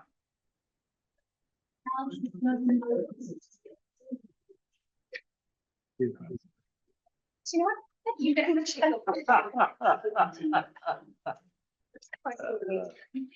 been around Rapoport long enough. No, we're, But sorry. Oh, wait, never mind. Come you over here. should be This with one. us. I think you should be there. Where you That's headed, right? Yeah. I think that's what it's about.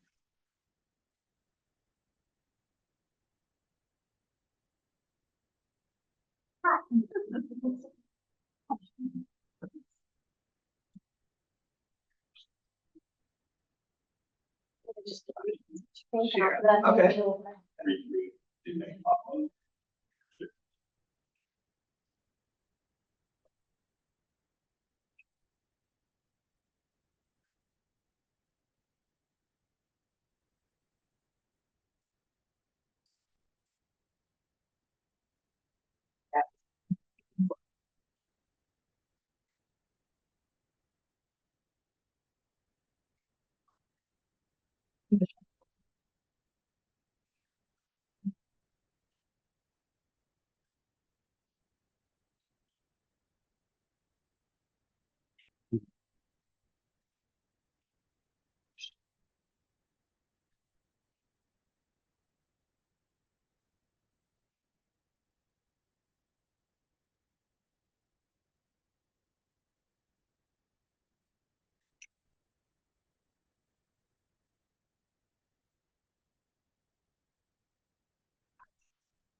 Mhm.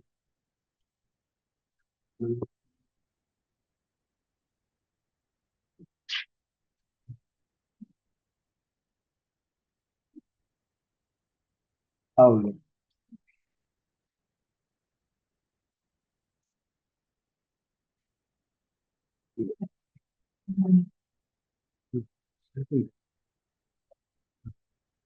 I'm sorry.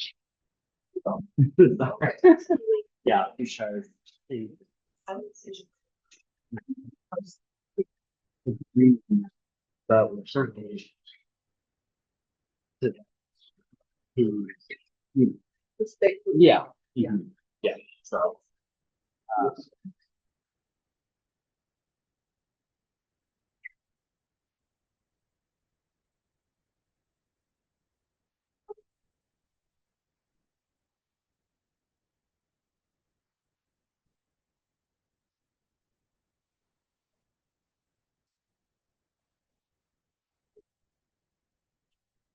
I think. What do you think? Can you give us like a question mark, like a note, not necessarily a note. All this is.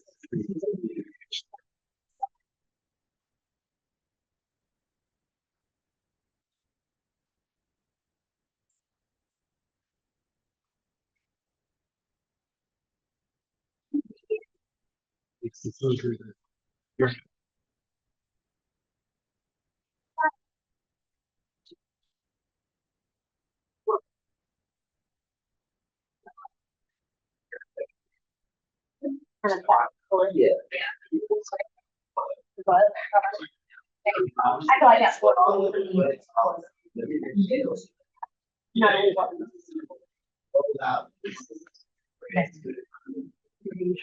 You know, I just. feel like the next time I feel like there's.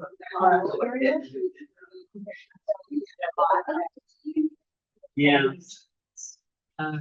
Like we just kind of put it down. So, yeah, I feel like that would be, it's a con, those are in contact.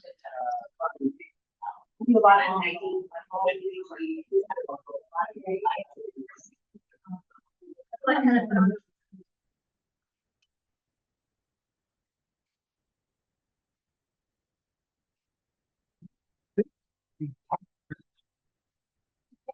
yeah. Yeah. True.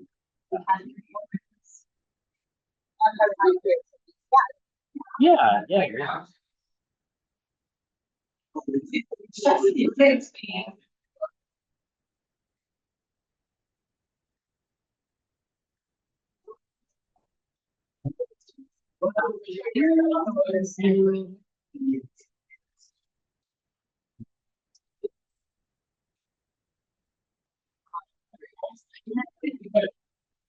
So I think there's. Yeah.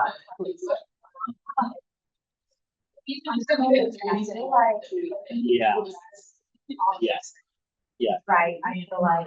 Um, Board, jobs. She could do better than that, like, it's not like. hmm. Not sure.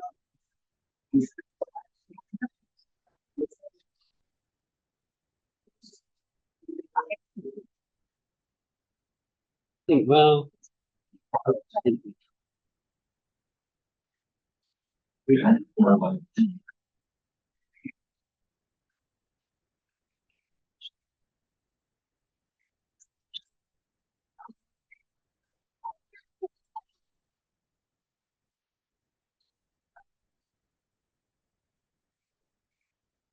Yeah. I mean, I don't know if we've ever really.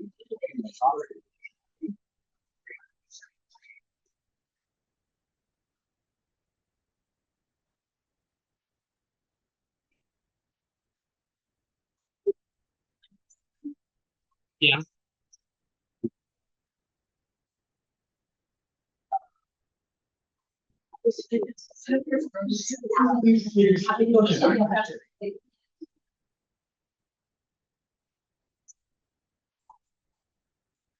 A lot of our families are, gonna come to start, I'm making a paper, love down here, teaching, love going to school, because like all that kind of stuff. And like our issue.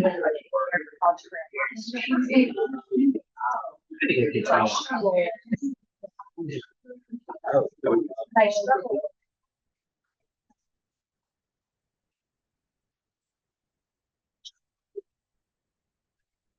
Yeah, right, yeah, yeah. Yeah. I'm not. Yeah.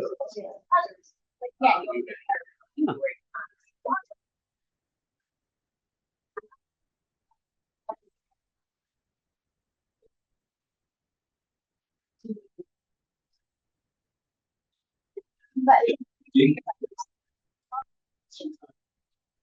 that's the first thing. I'm not so.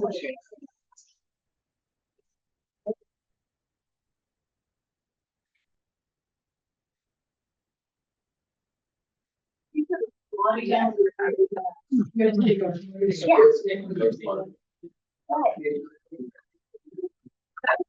Yeah.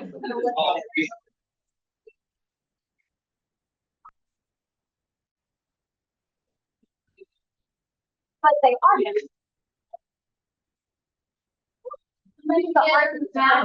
Whenever I walk.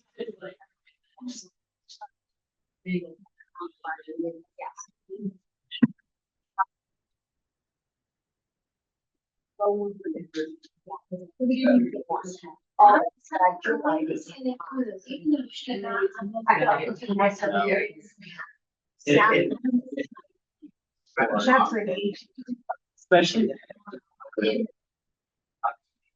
The teachers have a lot of authority.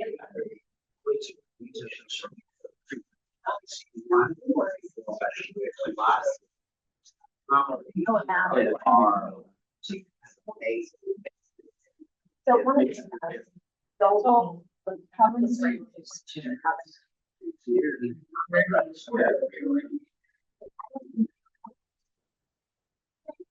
Fifteen seconds.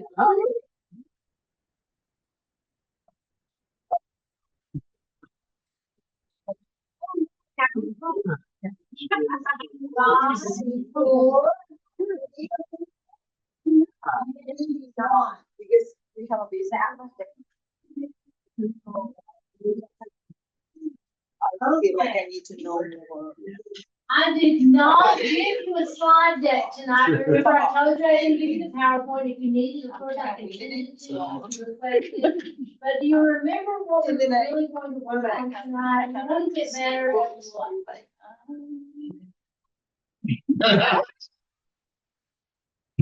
Drop some money. Let's go. Okay, let's do that.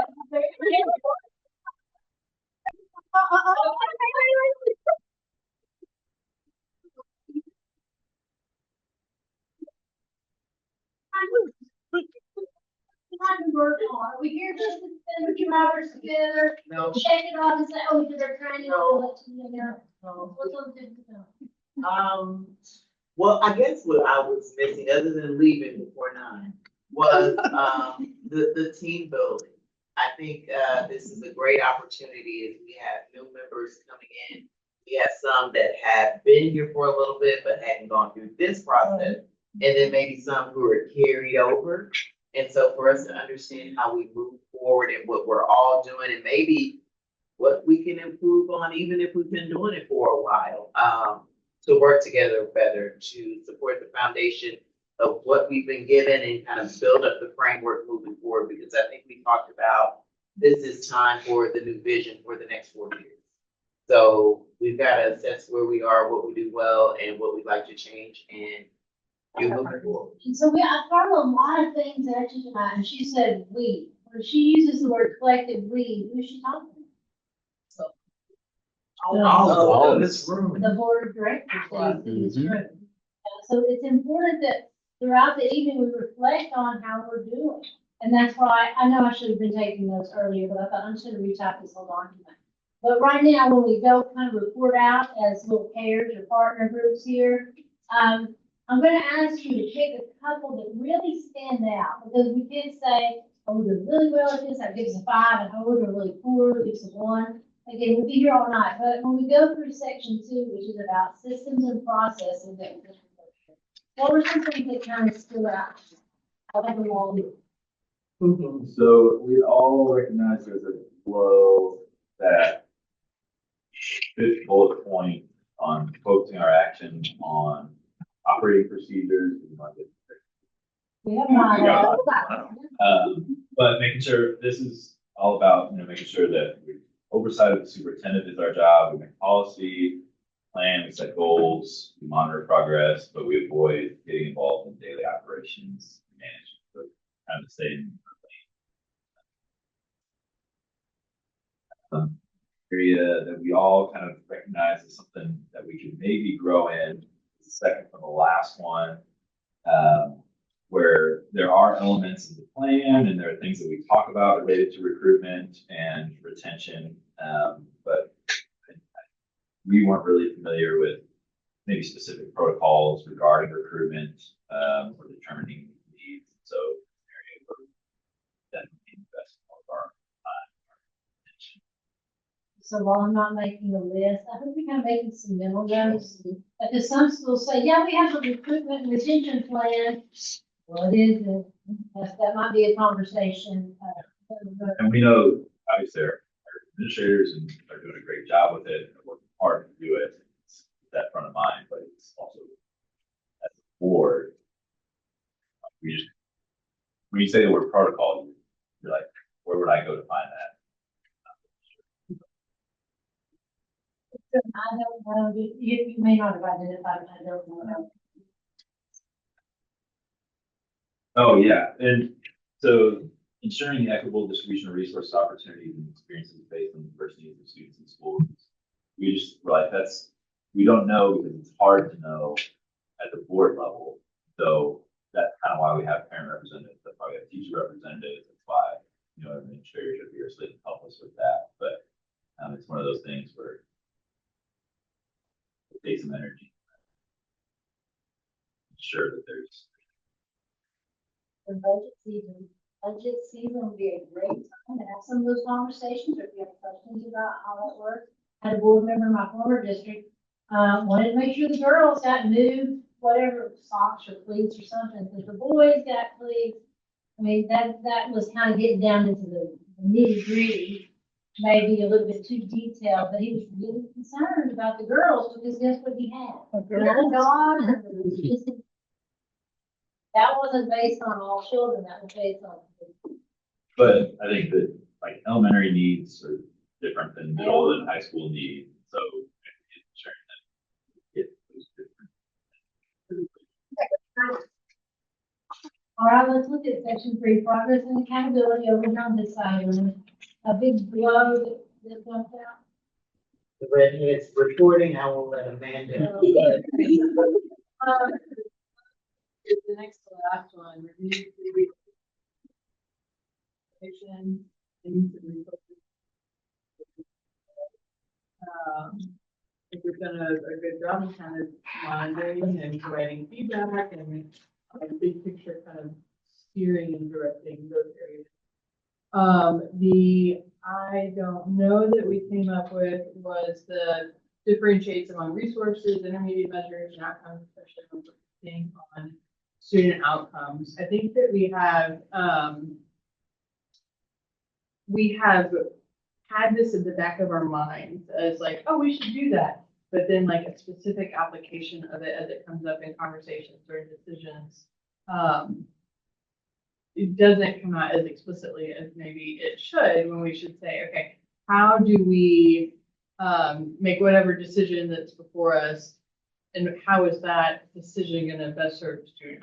How are we going to kind of keep focused on this when getting into the details of, whatever item that we're discussing? And then we had another one that I would say maybe is a grow, but then we also kind of marked it as both. But the second one, ensures progress towards achievement of district goals through systematic, timely, and comprehensive reviews of reports, data, blah, blah, blah, for student outcome and goals. And we kind of said that we've identified some of these things, especially through the feedback from teachers, to say, okay, we are putting our eyes on this now. And that's kind of a recent thing. And then so that is something that still needs to grow. There's a lot of room to grow. But I think we've started on it. So that is a great thing. But also let's keep growing it. I can't speak for this board, but I do work with a lot of boards, and they Mark would agree. They drive a truck, they work on the farm, they work in information technology or whatever it is, so they're comfortable with that. But when it comes to talking about student outcome goals, I don't know, that's y'all's area, that's your expertise. So we have to help get them comfortable with it. Because when this became a law that evaluating and improving student outcomes, that was 2017, that's 8 years ago now. By now, boards have to be comfortable with talking about it. And you know what? Let them feed you little bits and pieces. Tyler and Jennifer both reported out. I've seen them do a great job. They have beautiful graphics for you to look at. Ask them questions. Let them prepare before they come to the meeting. If there's something you don't understand, don't spring it on them right then. They might have to bring it back to the next meeting or a report to Dr. Newman and stuff. But we only get better at understanding that piece that she brought up is by practicing it.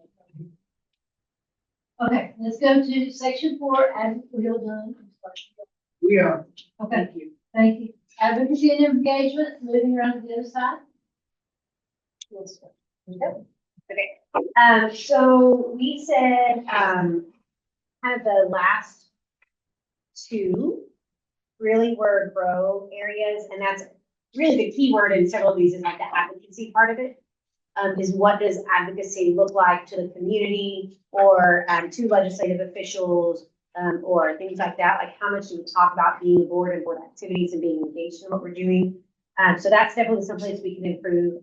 Why do you think that's the case? I always ask that question, the advocacy, because this is hard for a lot of people. Why?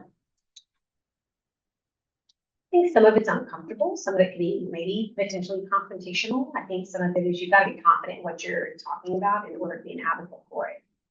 So depending on which category you're talking about. Some of the blows is the connection. So that connection with community people like through Triple Win or the activities that we're doing there, specifically connecting them with students and student engagement, career fairs and that sort of stuff. That was a blow. And then we kind of had not an I don't know, but it falls in the middle. There's been lots of improvement over the last, 2 to 4 years on communication, but we could always get better. But even Alex said, as a parent and as faculty member, like the amount of improvement that they've seen, the actions and efforts from the campus administrators, board summaries, like just Parent Square, like information's going out to families is just a massive, massive improvement. But we can always do better. You think that's because of COVID that we felt we had to or do multiple platforms? I would say I thought we got better. That was one of the things that I appreciated about Rapoport, even when my son wasn't a student here. Rapoport did such a great job incorporating technology into students' hands, into our board meeting, while some other campuses were like, I don't know if we've got enough tablets. I don't know who's gonna be there. And I would say when Rapoport was ready to use, a tablet, my son was still coming home with a staple packet from the other school district. So being able to implement communication seemed like something we were always ahead of, and COVID just made it more engagement for families that we really kind of kept from that time and being able to talk. As a parent, I love being able to sign my kid's permission slip or whatever it is through my phone. And not having to look, I never look in his backpack, never. I just don't, I can't. No, you don't need that. You don't get, that's a no-no. Yeah, now because you may find old food, but I still get my board communication. Communication on out so start seeing it twice. And it just feels good to know you are contacting the family, you are telling the board. We had to tell the family that there was something happening on the campus today, and this is what's going on. So I think it's not an overload. It's a convenience because a lot of districts do not communicate that. As a parent, I appreciate that because I have boys and boys never bring any paper home, like never. And the answer is, no.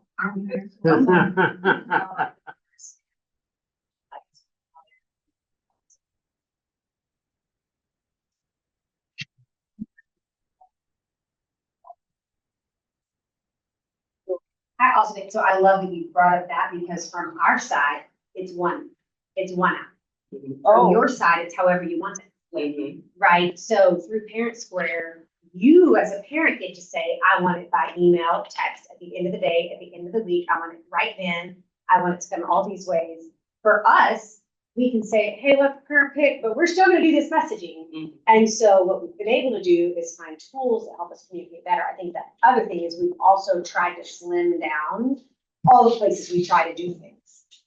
Is instead we're saying, hey, teachers, use this one thing. Hey, everybody use this one thing.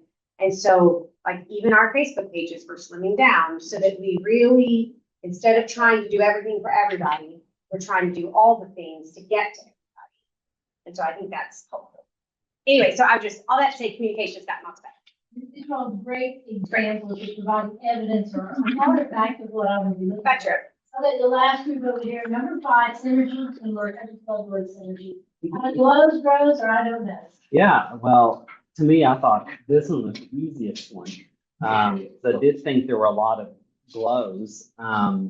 Ones that stood out to me was respects the right of individual members to express their viewpoints and vote their convictions and honor the decisions of the majority.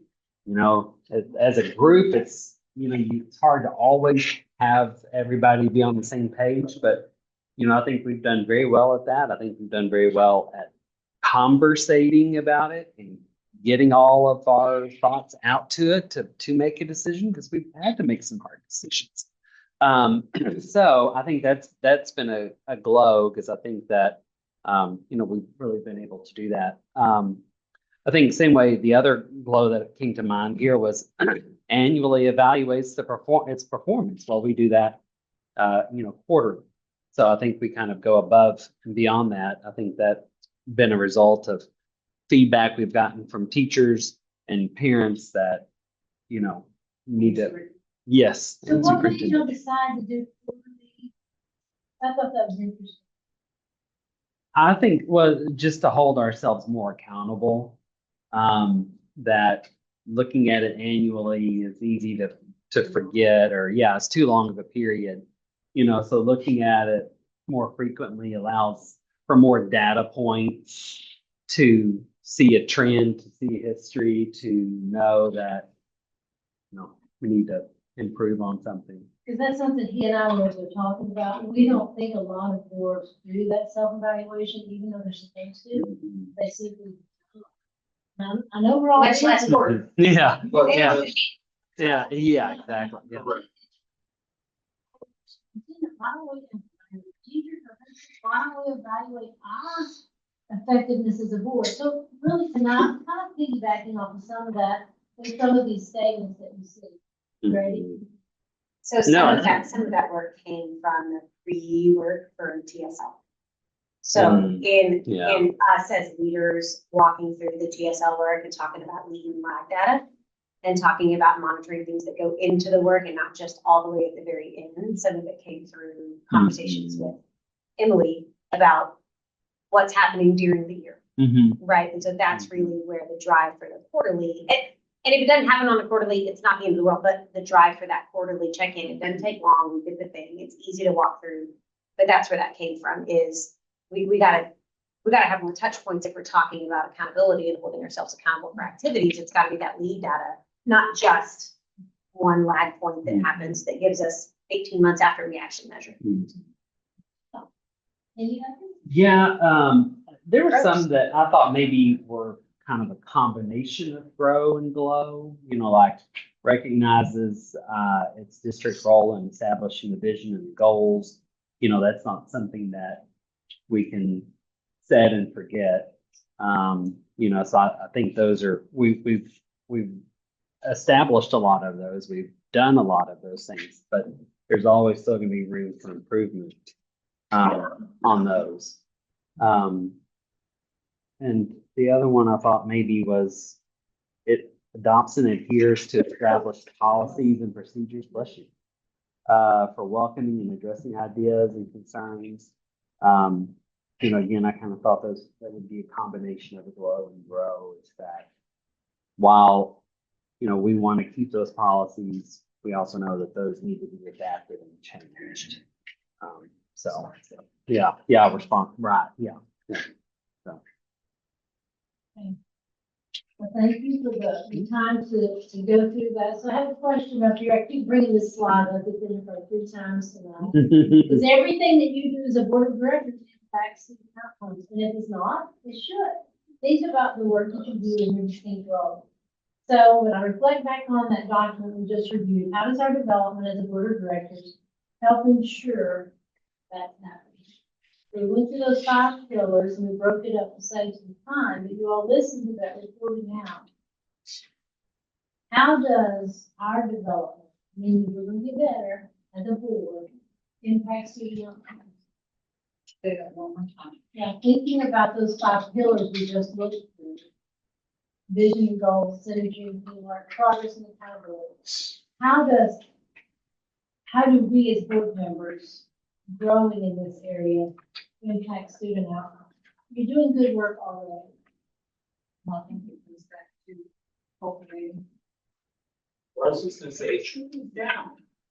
I think you asked us about the, I said it trickles down, like, Trickles down. what, from this room, I would say it, not down, but in, I would say, it, because it goes into our superintendent, it goes into our administrators who are also here. They take it to our teachers who then respond to our students, and our students interact with parents, say school is getting better, or I'm getting help, or this great thing happened. And so I think the leadership starts at the top. And other than, whoever else was on the org chart and a funny thought, this is where it starts, is that we think about all of these things coming in so that everyone else can do their job and do their work and help us.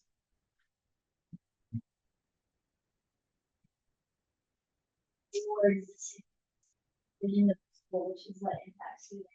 And not just always to quickly make a decision, well, does it match what our vision is? Are we pushing forward to what we said we're trying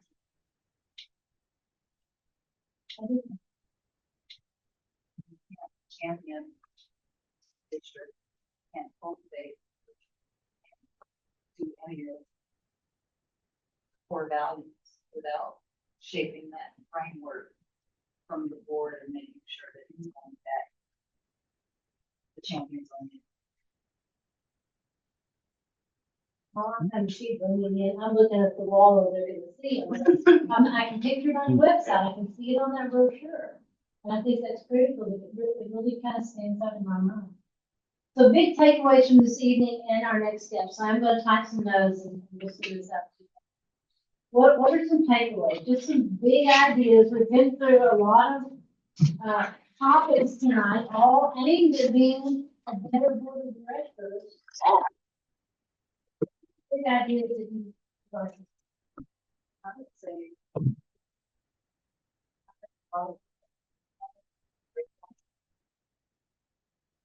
where we find that I really don't know what this. We may not be.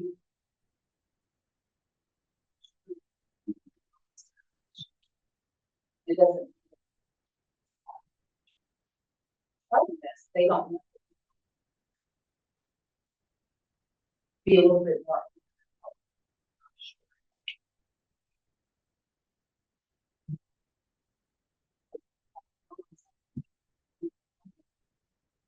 And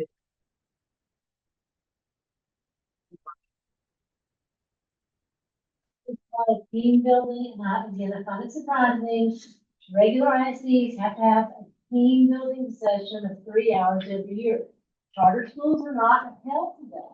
So even though you're not held to that, I felt it was important to weave it in, because you guys are fixing to head down the road with Parsons and the team. Mm-hmm. Thank you.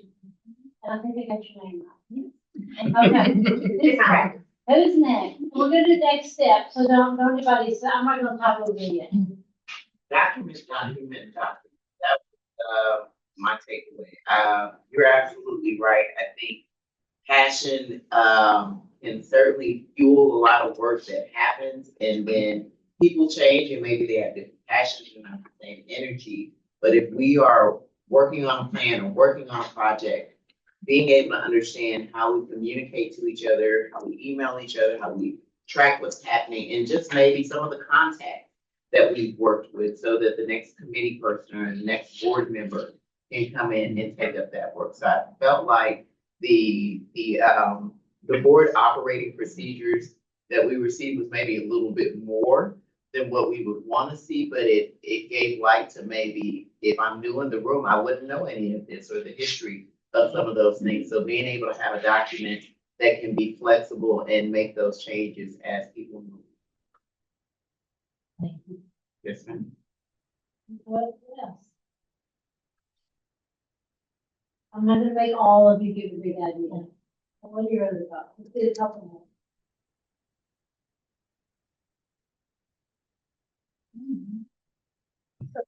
I think it would be interesting to see how this unfolds over the next few meetings, right? Like the big idea for me today is how much people talk about feeling good about the vision and the connectedness and the buy-in from this group. And then I also understand the state's version of student outcomes. And I think it'll be interesting to see how we walk through that, because we have this academic strategic plan, right? That's locked in and been, prioritized and tested and all that. And then we've got other things that we're going to be talking about. So I think it'll be interesting to see how that flexes between state outcomes and what we envision Rapoport Academy is really about. Let's do one more. Even the new people can share something big that came about. Jenny's like, I don't know. It's It's also new.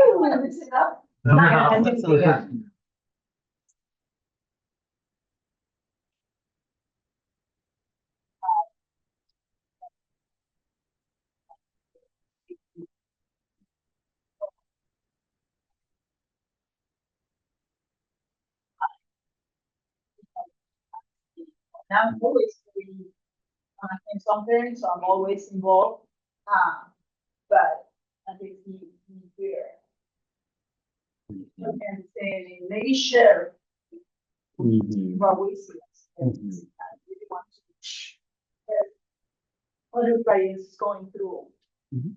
With their own kids, especially with communication. I know that we work a lot on communicating in Spanish too, Mhm. which that also helps a lot because we have a big community of ESL students. And even ESL, we talk about it in other meetings, not in the board, but in other meetings, about how Vision Club and everything works with ESL students and ESL testing. I have strong opinions on that. So. Yeah. On the other side now, these are next steps. So, what do you kind of envision? And I'm not saying throw a long list at Dr. Noon about this stuff I want you guys to get done or, I got a long list. I know you did. What are things, I mean, that's kind of think high level, based on what some of these takeaways were, what do you see kind of some next steps of work being? And again, I know you've got work with him, you've got your other work that you're doing. What could you see next out of our work this evening? Related to the big ideas and takeaways, or just overall from tonight? It could be from this, or it could be some other things we talked about tonight that we don't know. Something I'm looking at in this whole word breakout sessions. Big block notes, some of it's not, but I feel that I get to know someone a little bit better when I have that one-on-one time. I mean, we got our committees and get to spend that time. I think we don't have to, we're not required. Maybe everyone should remember, just learn more about them instead of, hey, see you next month, I like to have that intimate side conversation.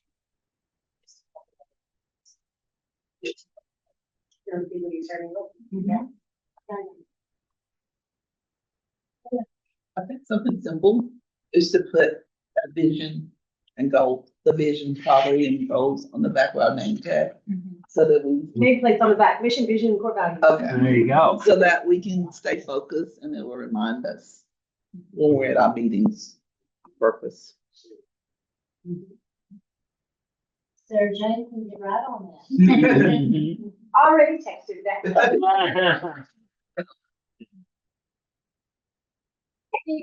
Simple and small, but I think they have big impact. Yeah. Big to no future. Well, I know Amanda from my church, but I've never sat down and had a 5-minute conversation. Having that in the fourth line. He likes to run. I was just like,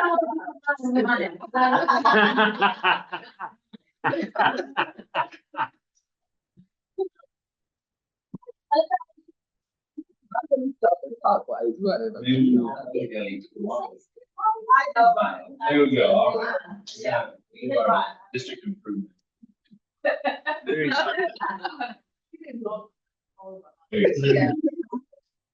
I'll give you a lot of later, not really later. I would say we need to be proactive in asking questions.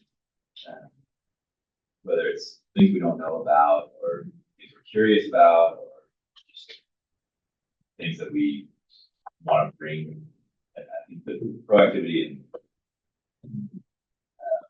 with it.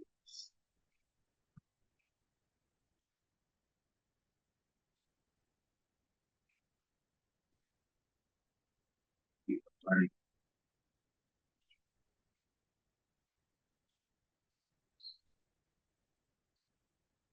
Once you start doing it, it becomes the norm. Yeah, we're gonna question, we're gonna push. I want you to lean in. That's a core value in Martin practice. There's a balance, right? Like, we want these conversations, we want these questions, but we also want work meetings. Yes. And so it's like, where can we cut in our meetings to make time for this thing that we have now prioritized prior? So I agree, I think that's more important maybe than some of the things we do. So how can we reassess what we've been doing? Oh, Dr. Lemon said earlier that we can send those questions that we have. Yeah. Email, Right. Dr. Neighbor, or would you email the board president? I mean, otherwise we'd be sitting here all night and we should already have that. Well, and I will tell you, Yeah. And the committee. yeah, to the information involved. And I will tell you, that's one of the big struggles is if Tyler, Jennifer, and I were to bring to you guys all of the things so that you knew what we knew, there's zero chance we would ever have an efficient or timely meeting, right? Because our job is to do this every day, all the time. And so I think that's what you're saying is when you're proactive in asking the questions, it lets us know where we need to give you information instead of opening up a fire hose in front of you. I can give you a drink out of a water hose, right? And so we're trying to balance what we live and breathe every day with what you want to know or need to know. So we end up with, we just present you what we think you probably need to know versus, hey, I've got this question. Could you put that on the next agenda and teach me about it? Or, hey, could we go eat lunch? Or could I grab coffee? Or could you just send me an email back and answer this question? Right? There's all sorts of ways you can get your information, but you can, I think that's a great one, right? You can always reach out because what you may know and want to know in depth, he may say, no, but you're not necessarily going to want to read the audit and he's going to be like, right? And so, balancing that difference between. It's up to the individual board. Do I want to bring this for discussion? Is this interesting enough? Or do I got it, I'm good. That actually is one of my questions, like as a parent, if all the parents have questions, should I bring it to the board or should I go to? Yep, we'll talk about that. Yeah, and then, so I think that's a great thing, and I do want to address part of what you said. So for any board member, if it's a thing that the board needs to discuss as a whole, bring it to the board, right? Now that may mean, hey Newman, I'm gonna bring this to the board, be prepared to answer, right? So that so you don't have to wait a full month for an answer, right? So that's great. If it's something that is like, hey, I have a personal question, or hey, I had one person ask me this question, or hey, I had one person give me a concern. How do I get this solved? Can you schedule a meeting with me and them? Who can I send that to, whatever, and that's great. And we don't typically have problems at this point because you guys are great about saying, hey, somebody reached out to me, could you contact them? Right, and we'll contact them. And so I think that's great. If it's a thing that you find fascinating and you've heard from her that she also had the same question, we'll bring it up to the board, right? If you've had 5 parents ask a similar question, you're like, hey, the board needs to talk about this. Get up to the board. So I think that's interesting to know what. When would you let you know ahead of time that we need to discuss that? In or COVID? Yeah, so you just tell us at least a week in advance, and we'll go through when we do our orientation and sit down and I'll talk through all of that, like planning, have to put it together. No, it's great. No. It's a great question. Yeah. To another point on that is how we talked about being prepared and engaged. I know, like for me, I probably should try to review our core mission, vision, values regularly, so that way I know to ask that type of question when we're discussing something. You know, but something, again, we have that policy that sits out there, and I may look at it maybe twice a year or whatever else, but I don't look at it maybe more frequently, so that way I know my question is gonna be tied to that, our mission statement.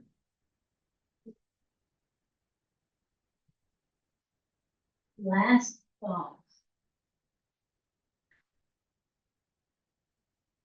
Got room for one more. I don't have to talk. I would like for the board to kind of have an idea of our next meeting so that they can review, ask questions, mentally, whatever, just be ready to be in that mindset. Because each meeting is gonna have kind of a different focus. Not completely independent, but like they're gonna kind of flow together. And so I think it would be good for the board to kind of understand what's coming next. Yeah. Like literally Can you next. speak on that on the? August Yeah, meeting? just what's literally next so that they can say, okay, so this was really about board responsibility. Next is, I'm just gonna say that evaluating and improving student outcomes, EISO is what we call it for short, ISO. We're gonna do that first, probably hour and a half-ish, and then he's gonna take you and move into this next big piece, so take him down the road. We're picking up the work that we. Roger, you're talking about.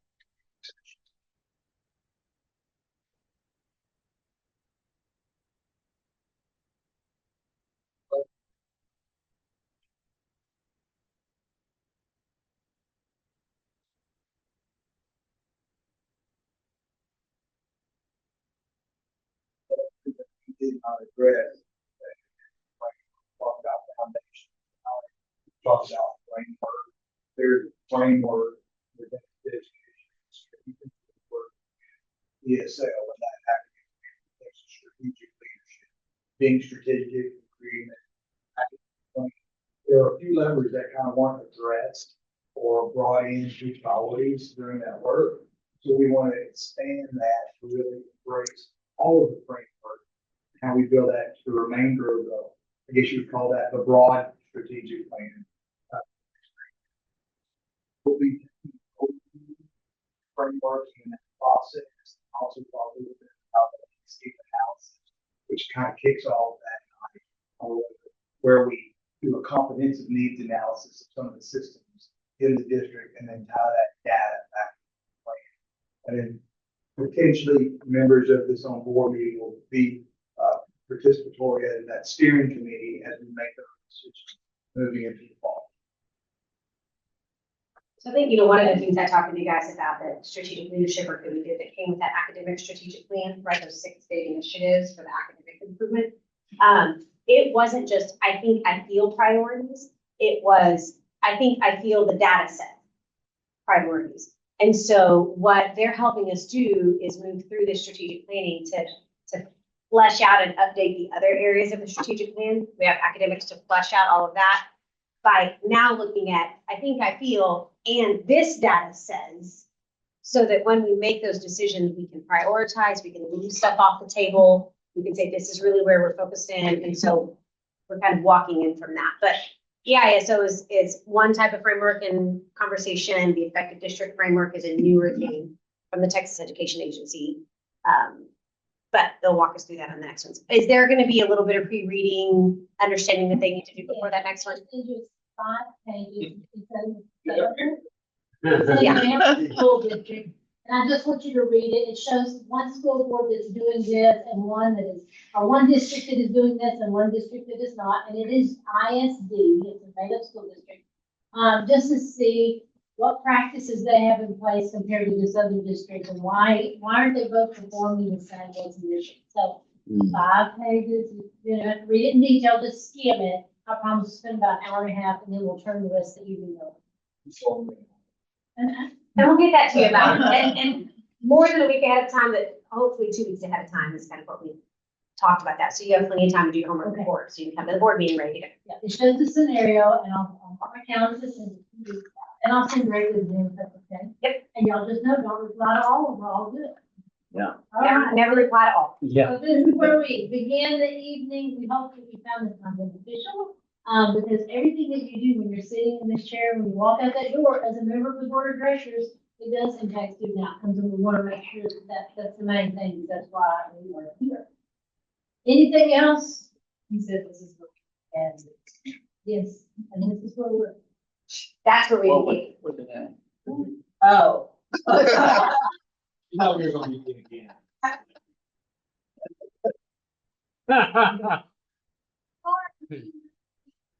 Yeah. That's why we're. That's what's good. Okay, all right, Dr. We're good to go, and we'll see you guys next month. Okay. And Thank we you. officially need a motion to adjourn. I make the motion, we adjourn. Woo, that was second. All right. Who seconded? No one yet. Chuck, Did you you second? did. I did. Oh, you did? Oh, I do. I will. All in favor? Aye. Any opposed? Okay. And, Uh. help, they, you guys.